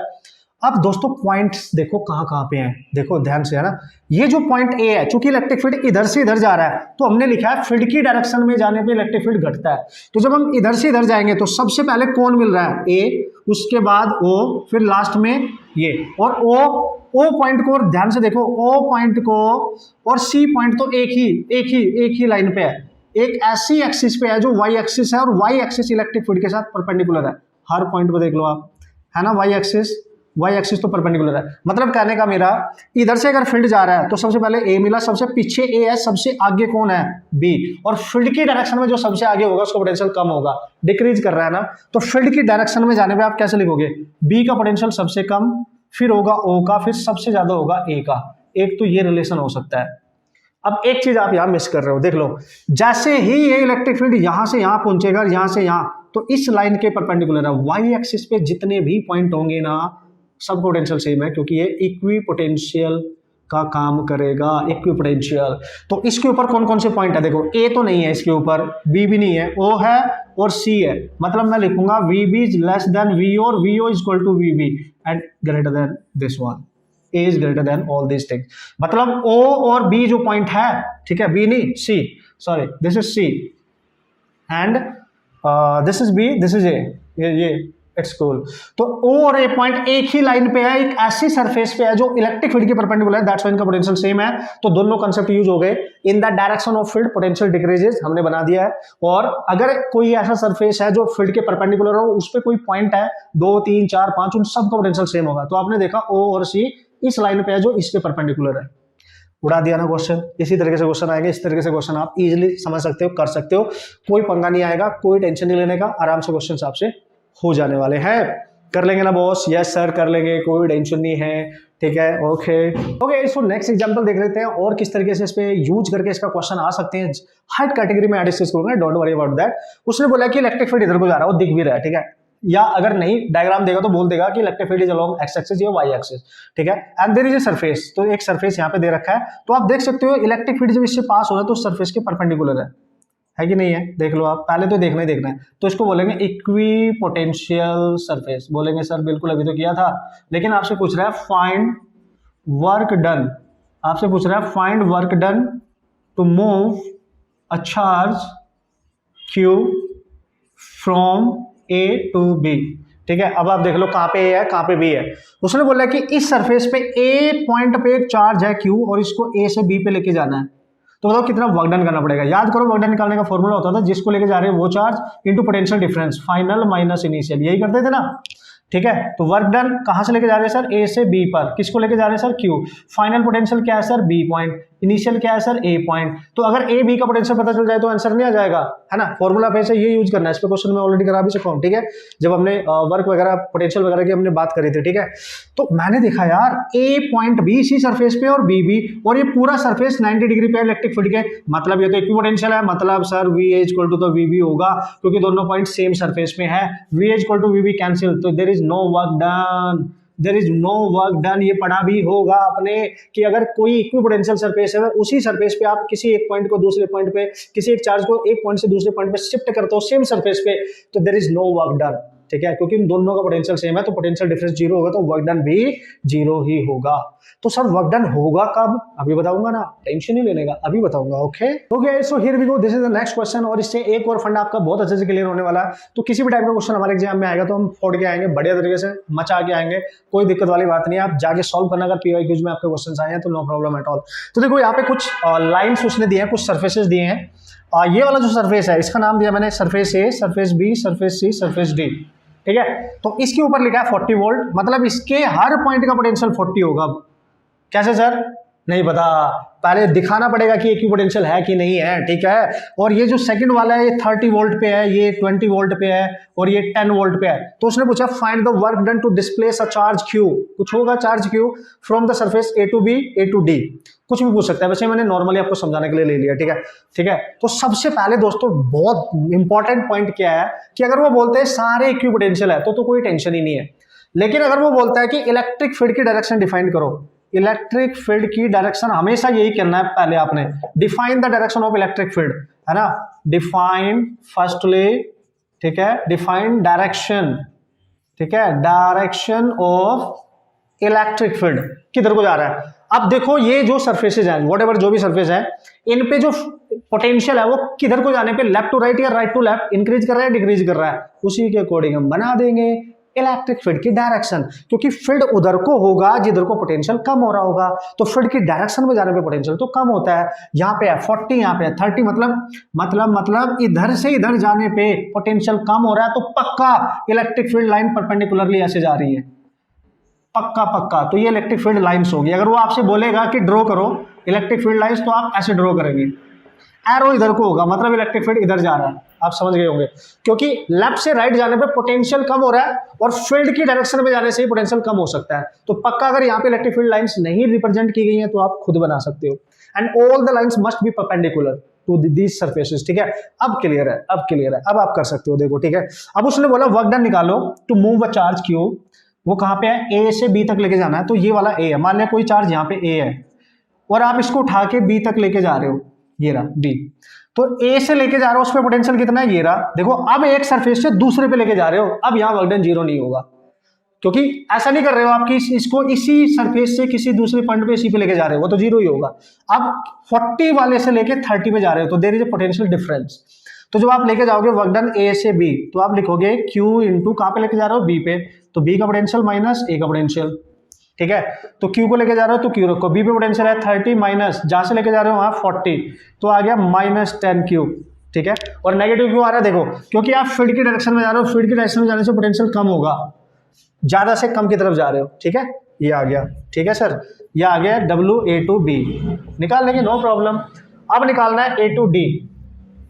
अगर उस चार्ज को आप A से डायरेक्ट D पे लेके जाओ तो क्यू D है फाइनल, जहां पे लेके जा रहे हो, जहां से लेके जा रहे हो इनिशियल, पुट करो, तो A से लेके जा रहे हो डायरेक्ट D तक, D है ना ये वाला, यहाँ, तो यहाँ पोटेंशियल कितना है सर 10 फाइनल, तो मैं लिखूंगा Q इंटू 10 माइनस जहां से लेके जा रहे हो 40, तो this is -30 Q। Now you can see guys this is the work done, ठीक है। आप देख सकते हो ज्यादा नेगेटिव है, कम नेगेटिव है, तो कम ये नेगेटिव है तो ये ज्यादा होगा, ये कम होगा। अगर आपसे कोई पूछे W A से B ले जाने में ज्यादा वर्क करना पड़ेगा कंपैरेटिवली A से D। ये जो वर्क डन है -10 है, तो माइनस में 10 है, ये माइनस में 30 है, तो आप देख सकते हो ये वाली वैल्यू ज्यादा होगी, वो वैल्यू कम होगी, क्योंकि नेगेटिव में ज्यादा है तो कम है एक्चुअली में। तो ये आप ध्यान रखेंगे, ठीक है, ये आप ध्यान रखेंगे। तो भाई इस तरीके से आप बता सकते हैं, नो प्रॉब्लम, और अपने क्वेश्चंस आप आराम से अटेम्प्ट कर सकते हैं। जरूरी नहीं वो चार्ज को ए से ही लेके जाएगा, वो कहीं से भी लेके आ सकता है, तो बस आपको तरीका पता होना चाहिए किस तरीके से फॉलो करना है, कंसेप्ट क्या है, किस तरीके से यूज करना है, वो सारी चीजें आपके दिमाग में होनी चाहिए। इक्विपोटेंशियल सरफेस वो देगा तो आपको पता होना चाहिए कि किस तरीके से पोटेंशियल किधर को डिक्रीज कर रहा है, किधर को इंक्रीज कर रहा है। फील्ड की डायरेक्शन में जाने से हमेशा डिक्रीज कर रहा है। तो ये भी पॉइंट अगर दिमाग में रखोगे तो भी कोई टेंशन नहीं आएगी, हमेशा क्वेश्चन आपके सही होने वाले हैं। ठीक है, एक और चले, एक टाइप का कैटेगरी और कवर कर लेते हैं। Okay, hello welcome back everyone. So कैसे हो दोस्तों आप लोग यार? जैसे कि आपको पता है हम इलेक्ट्रिक पोटेंशियल के सारे कंसेप्ट सीख रहे हैं यार, और आज हम पहुंच चुके हैं एक बहुत ही ऑसम से कंसेप्ट के पास जिसको बोला जाता है यार the relationship between the electric field and electric potential. उसके बाद मैं बात करूंगा इलेक्ट्रोस्टैटिक पोटेंशियल से रिलेटेड एक और बेहतरीन कंसेप्ट जिसको बोलते हैं इक्वी पोटेंशियल सर्फेसेस। ओके, तो आज इस पूरे लेक्चर में हम ये दो कंसेप्ट क्लियर करने वाले हैं, जिससे, और आपको पता है यार, आपने अगर प्रीवियस के क्वेश्चन देखे होंगे तो बहुत ज्यादा चांस होते हैं इन दोनों का यूज करके कहीं ना कहीं किसी एक पे डिपेंडेंट या दोनों का यूज करके न्यूमेरिकल जरूर बनाए जाते हैं और इजीली उनको सॉल्व भी कर सकते हैं, और ये अदर कंसेप्ट की बेटर अंडरस्टैंडिंग के लिए हमारी बहुत हेल्प करने वाले हैं। तो मस्त तरीके से एनर्जी बना के देखते रहना, मस्त तरीके से कंसंट्रेशन के साथ देखते रहना, अपने नोट्स बनाते रहना, तभी अच्छे से आप इसका एप्लीकेशन कर पाओगे। ओके, तो बेसिक लेवल पे कुछ कंसेप्ट मैं आपको बताऊंगा, फिर उनको अप्लाई करके देखेंगे कि इजीली आप कैसे क्वेश्चन सॉल्व कर सकते हो। कम ऑन। ओके गाइस, तो मैंने यहाँ पे लिखा है relation between the electric field and electric potential. कैसे आया, कहाँ से आया, अभी आपको कोई ज्यादा मतलब होना नहीं चाहिए।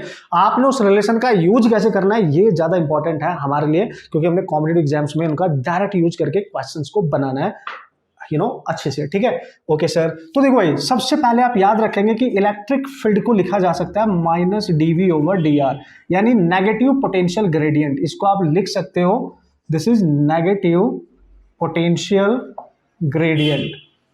ठीक है, मतलब यहाँ पे पोटेंशियल डिस्टेंस, उसकी डिस्प्लेसमेंट या पोजीशन जो भी आप बोलेंगे, पोटेंशियल इस पोजीशन के रिस्पेक्ट में वेरी कर रहा है, चेंज हो रहा है, इसलिए इसको नेगेटिव ग्रेडियंट, और नेगेटिव है ये तो नेगेटिव ग्रेडियंट का नाम दिया गया। मतलब इलेक्ट्रिक फील्ड और उसके बीच में ऐसा रिलेशन आप बना सकते हैं। नेगेटिव साइन का क्या मीनिंग है यार, इसके बारे में मैंने आपको पहले भी बताया था, और जो यहाँ पे हम यूज करेंगे अब। ठीक है, नेगेटिव साइन का मीनिंग है यहाँ पे कि इन दी डायरेक्शन, और ये पॉइंट कभी मत भूलना, बहुत इंपॉर्टेंट पॉइंट है ये बहुत जगह यूज होने वाला है भाई, मतलब मजा आने वाला है इसके थ्रू। तो in the direction of electric field, electric field की डायरेक्शन में वो बोलता है पोटेंशियल ऑलवेज डिक्रीजेस, हमेशा डिक्रीज करेगा, ऑलवेज डिक्रीजेस, हमेशा डिक्रीज करता है। इलेक्ट्रिक फील्ड की डायरेक्शन में जाने से पोटेंशियल कम होता जाएगा। जैसे जैसे आप इलेक्ट्रिक फील्ड की डायरेक्शन में जाओगे वैसे वैसे उस पर्टिकुलर चार्ज से जहां से इलेक्ट्रिक फील्ड आ रहा है, आप दूर जा रहे हो तो आपने पढ़ा होगा V इक्वल टू किसी पॉइंट चार्ज की वजह से, अगर ये कांस्टेंट है इनवर्सली प्रोपोर्शनल टू R, तो देख लो आप, अगर R को आप बढ़ाते जाओगे, दूर जाओगे किसी पॉइंट चार्ज से, जैसे इलेक्ट्रिक फील्ड जा रहा है ना, इधर को देखो, इलेक्ट्रिक फील्ड ऐसे जा रहा है, हर डायरेक्शन में जा रहा है, तो जो पॉइंट इस चार्ज के पास होगा और जो इससे दूर होगा, आप देख सकते हो इसकी डिस्टेंस R1, इसकी डिस्टेंस R2, तो R2 is greater then R1, तो बी पॉइंट इलेक्ट्रिक फील्ड की डायरेक्शन में आगे को जा रहा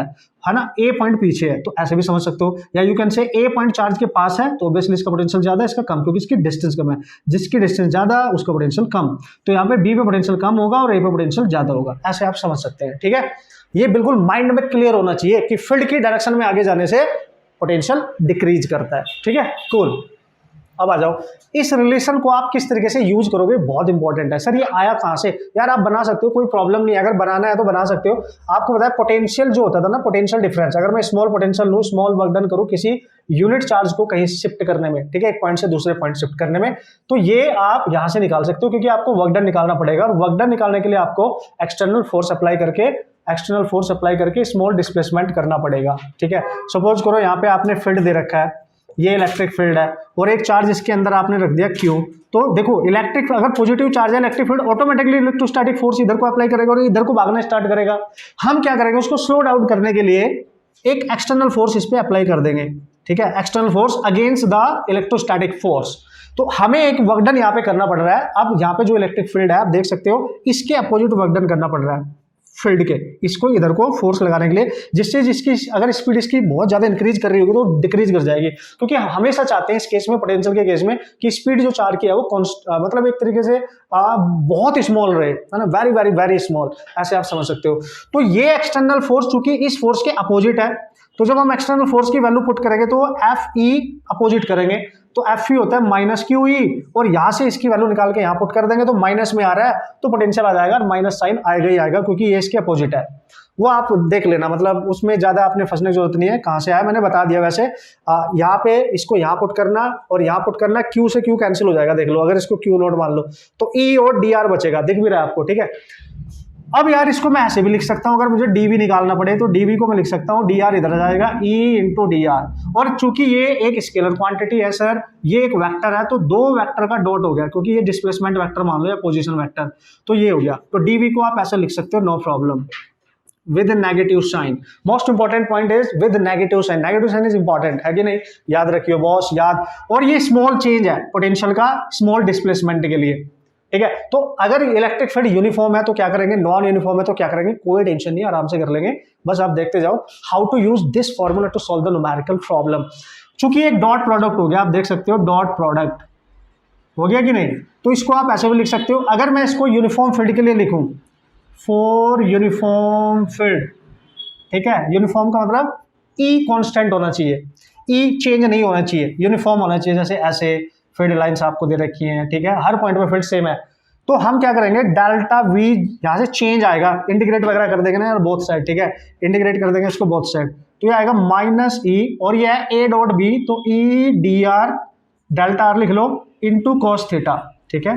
मतलब ये कॉस थीटा क्या है सर, कॉस थीटा ये है कि सपोज करो आपका डिस्प्लेसमेंट इधर हो रहा है, ठीक है, डेल्टा आर, और फील्ड इधर को लग रहा है, और दोनों के बीच में कुछ एंगल है, जरूर थोड़ा ही फील्ड की ही डायरेक्शन में डिस्प्लेसमेंट हो रहा होगा, किसी एंगल पे भी हो सकता है, ठीक है। तो आप वैसे ही यूज करो ना, A B, A dot B, तो ए बी कोस थीटा, तो ये इसका डेल्टा आर, ये डेल्टा आर है डिस्प्लेसमेंट, और ये ई है, तो इसका पोटेंशियल डिफरेंस निकालने के लिए आप यूज कर सकते हो, समझ गए। This is the potential difference, you can calculate by using this formula.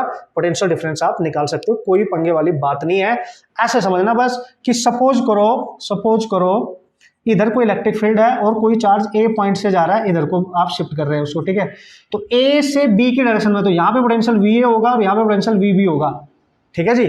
और यहां से यहां तक जो डिस्प्लेसमेंट हुआ है, आप देख सकते हो डेल्टा आर का कुछ डिस्प्लेसमेंट आप मान सकते हो। अगर वो फील्ड की ही डायरेक्शन में है तो डिस्प्लेसमेंट भी देना है, फील्ड भी देना है, तो इनके बीच का एंगल हो जाएगा 0, ठीक है। अगर एक ही डायरेक्शन में है तो cos 0 1, तो फिर आप direct E d delta r लिख सकते हो पोटेंशियल, फिर आप direct delta V equal to लिख सकते हो minus E into delta r. और नेगेटिव का मतलब ए से बी की तरफ जाने पे पोटेंशियल घटेगा, यानी बी का पोटेंशियल जो होगा कम और ए का पोटेंशियल हो जाएगा ज्यादा, तभी ये नेगेटिव साइन है यहाँ पे, ठीक है। और ये आप निकाल दे सकते हो फाइनल माइनस इनिशियल, ठीक है, final potential minus initial potential, ठीक है जी। ये आप याद रखेंगे, चेंज को आप इस तरीके से लिखते हैं। इस फॉर्मूले का बहुत ज्यादा यूज करना पड़ेगा आपको न्यूमेरिकल वगैरह करने के लिए, जब आप पोटेंशियल इक्विपोटेंशियल का कांसेप्ट यूज करके भी न्यूमेरिकल करोगे तब भी करना पड़ेगा। अब दोस्तों अगर इलेक्ट्रिक फील्ड आपको वेरिएबल दे रखा है तब क्या करेंगे भाई, मजा आने वाला है। ये तो इसका बेसिक, ये फॉर्मूला बस आप याद रखें, ये इंपॉर्टेंट होने वाले हैं फॉर्मूलाज हमारे लिए, ठीक है। ये बिल्कुल पहले तो आप समझ रहे कि चल क्या रहा है, ठीक है, ये चल क्या रहा है, ठीक है ना। और ये पॉइंट बहुत इंपॉर्टेंट है, ये फॉर्मूला पॉइंट और ये वाला, ठीक है, इस तरीके से याद रख सकते हैं। दो वेक्टर है इलेक्ट्रिक फील्ड और ये स्केलर वेक्टर है, तो आपको बताइए आई मीन स्केलर क्वांटिटी है, this one is the scalar quantity, okay.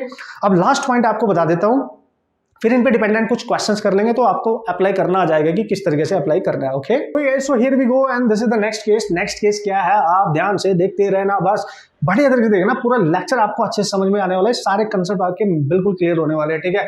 उसने बोला अगर सर ई वेरिएबल है, कैसे सर वेरिएबल, अगर मैं इसको ले लूं कार्टेशियन कोऑर्डिनेट में, या E as a function of R दे रखा है, तो how to use this formula, you know, जो यहाँ पे अननोन वैल्यू आपसे पूछी जाएगी। अगर ई वेरिएबल है तो अगर ई गिवन है, आप ऐसे समझो, इफ E is given, ठीक है, as a function of position या डिस्प्लेसमेंट r, मतलब r के अकॉर्डिंग E चेंज हो रहा होगा, या कार्टेशियन कोऑर्डिनेट में दे रखा हो, समथिंग लाइक दैट, ऐसे दे रखा है, ई एक्स कुछ वैल्यू दे रखी है आई डायरेक्शन में, फिर कुछ वाई एक्सिस की वैल्यू दे रखी है, फिर जेड एक्सिस पे कुछ वैल्यू दे रखी है। मतलब जब भी कभी आपका ई की वैल्यू गिवन हो, समथिंग लाइक दैट, आप मैं ऐसे लिख दूंगा 2xi cap plus yj cap, तो जब भी x या y की या किसी भी वेरिएबल की फॉर्म में हो, ई x की फॉर्म में भी हो सकता है, y की भी, z की भी, या तीनों की, या किसी एक की, एक भी वेरिएबल अगर इसमें हुआ, पोजीशन यू नो उसकी अगर इसमें हुई, समझ गए, तो इसको वेरिएबल कहेंगे, ठीक है। ये वेरिएबल है, नॉन यूनिफॉर्म टाइप आप मानेंगे इसको, ठीक है, वेरिएबल है। तो अगर इलेक्ट्रिक फील्ड दे रखा है और पोटेंशियल पूछा है कि पोटेंशियल कैलकुलेट करो जी,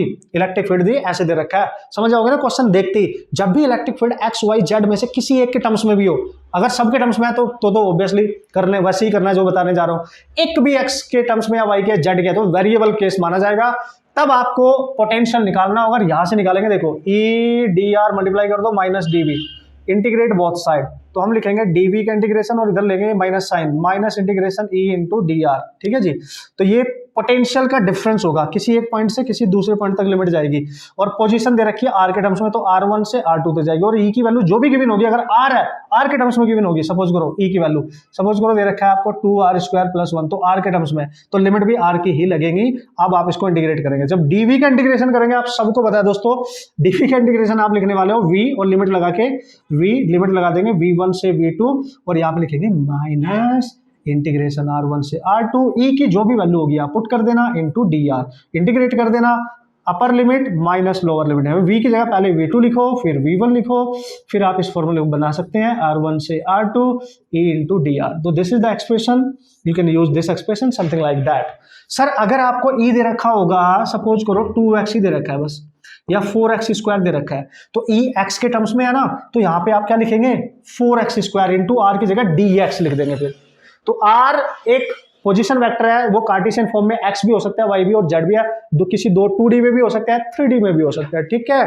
तो मतलब सर अगर e ये दे रखा है, तो आप पता पोटेंशियल डिफरेंस कैसे निकालेंगे, डेल्टा v, तब निकालेंगे minus integration e x axis पे है तो उसका ऑपरेटर भी dx ले लेंगे, और लिमिट भी लिख जाएंगे x1 से x2, समझ गए। और ये e x की जो भी वैल्यू यहाँ पुट कर दोगे, इंटीग्रेट कर दोगे, व्हाटएवर जो भी होगा आंसर आ जाएगा, करके दिखाऊंगा, अभी टेंशन नहीं लेने का, अभी बता रहा हूँ कि यूज कैसे करना है, ठीक है जी। क्या दे रखा है और कैसे यूज करना है, इस फॉर्मूले का यूज कैसे करना है, अभी ये सिखा रहा हूं, ठीक है। अभी सारे क्वेश्चन करेंगे हम one by one, you don't worry. So this is the case, आपने दिल और दिमाग में इसको बिल्कुल सेट रखना है। अब इसका लास्ट केस देख ले किस तरीके से यूज होना है, कम ऑन। ओके सो अगर ये वाला केस आ गया सर, कौन सा वाला सर, अगर आपको पोटेंशियल गिवन और इलेक्ट्रिक फील्ड पूछ ले, और पोटेंशियल आपको वेरिएबल फॉर्म, मतलब इस तरीके से x की टर्म्स में या y या z पे डिपेंड हो, जैसे कांस्टेंट वैल्यू नहीं दे रखी, आपको दे रखा है, जैसे हमें पता है ना e और इसमें डिफरेंस होता है dv/dr, ठीक है सर। तो अगर v दे रखा है r के टर्म्स में, अभी हमने e देखा था, तो r के टर्म्स में कैसे सर, जैसे 2r² + 1 दे दिया मैंने, और इलेक्ट्रिक फील्ड निकालना पड़े, तब हम डायरेक्ट आप देख सकते हो v दे रखा है, e निकालना है, तो डिफरेंशियल फॉर्म है, तब डिफरेंशिएशन करेंगे, तब हम यूज करेंगे डिफरेंशिएशन। आप अब समझ रहे होंगे कब इंटीग्रेशन करना है, कब डिफरेंशिएशन। जब आपको v गिवन होगा, e निकालना होगा, डिफरेंशिएशन करके निकालेंगे, जब e गिवन होगा, v निकालना होगा, अभी बताया मैंने, इंटीग्रेशन करके निकालेंगे। समझ गए ना बॉस, ठीक है सर, ओके। अगर सर v ना r के टर्म्स में नहीं हुआ, ऐसे हुआ x² + y² कुछ, या 4x² x के टर्म्स में हुआ, या y के z के, तो भाई ये भी तो x एक्सिस पे y एक्सिस पे उसकी पोजीशन वेक्टर है, वेरिएबल ही है, x की वैल्यू कुछ भी हो सकती है, y की कुछ भी, तब कैसे करेंगे, तो ध्यान से समझना भाई। अगर v दे रखा है, सपोज करो x एक्सिस पे भी है कुछ, नहीं ये तो वेक्टर ही नहीं है, ठीक है, ये तो वेक्टर ही नहीं है, तो v दे दिया आपको कुछ ऐसे 2x², या दे दिया x² + y², या दे दिया 2xy + yz, something like that, है ना, कुछ ऐसा दे दिया है। तो बॉस याद रखना, अगर v केवल एक वेरिएबल के टर्म्स में है और आपने e निकालना है, ठीक है, तो आप e x निकालेंगे माइनस dv/dx, x के रिस्पेक्ट में डिफरेंशिएट करके, सिंगल वेरिएबल है तो एक ही बार v को x की रिस्पेक्ट में डिफरेंशिएट करके जो भी आंसर आएगा वो आपका फाइनल e होगा।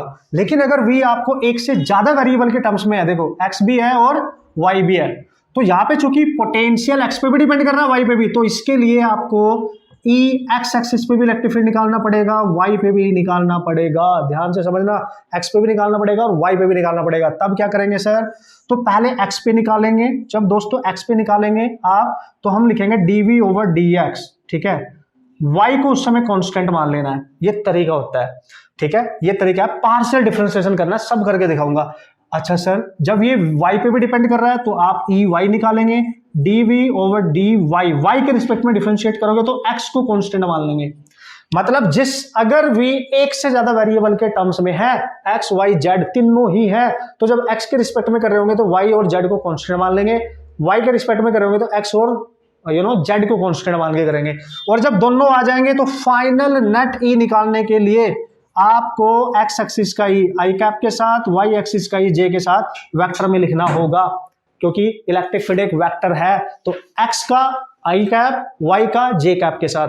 अगर सर मैग्नीट्यूड निकालना हो उसका, तो मैग्नीट्यूड निकालने के लिए आप ले लो इनका मॉडुलस, i का कोफिशिएंट का स्क्वायर, y का कोफिशिएंट का square. This is how you can solve the problem. अगर सर पोटेंशियल x पे भी डिपेंड कर रहा है, y पे भी, z पे भी, तब आप नेट फील्ड लिखेंगे, नेट फील्ड जो भी आएगा पहले x पे निकाल लेना, फिर y पे निकाल लेना, फिर z पे निकाल लेना, ठीक है जी, ये होगा तरीका, फिर इसका मॉड ले लेना। तो सिमिलरली ऐसे ही करते जाना, जैसे अगर आपको निकालना पड़े जेड पे तो D V over D, Z के रिस्पेक्ट में करना, एक्स और वाई को कांस्टेंट मान लेना। जैसे यहाँ पे अगर वाई के रिस्पेक्ट में कर रहे हो तो एक्स और जेड को मान लेना, एक्स के रिस्पेक्ट में कर रहे हो वाई और जेड को मान, अगर जो जैसा फंक्शन होगा उसी की तरह ट्रीट करना है। अब इसका न्यूमेरिकल सॉल्व करने के लिए कैसे यूज करना है, बस यही सिखाने वाला हूँ, टेंशन मत लो, ठीक है। यही चीज सिखाने वाला हूँ, न्यूमेरिकल किस तरीके से आएंगे और आपने किस तरीके से हैंडल करने हैं, सॉल्व कैसे करने हैं, ओके।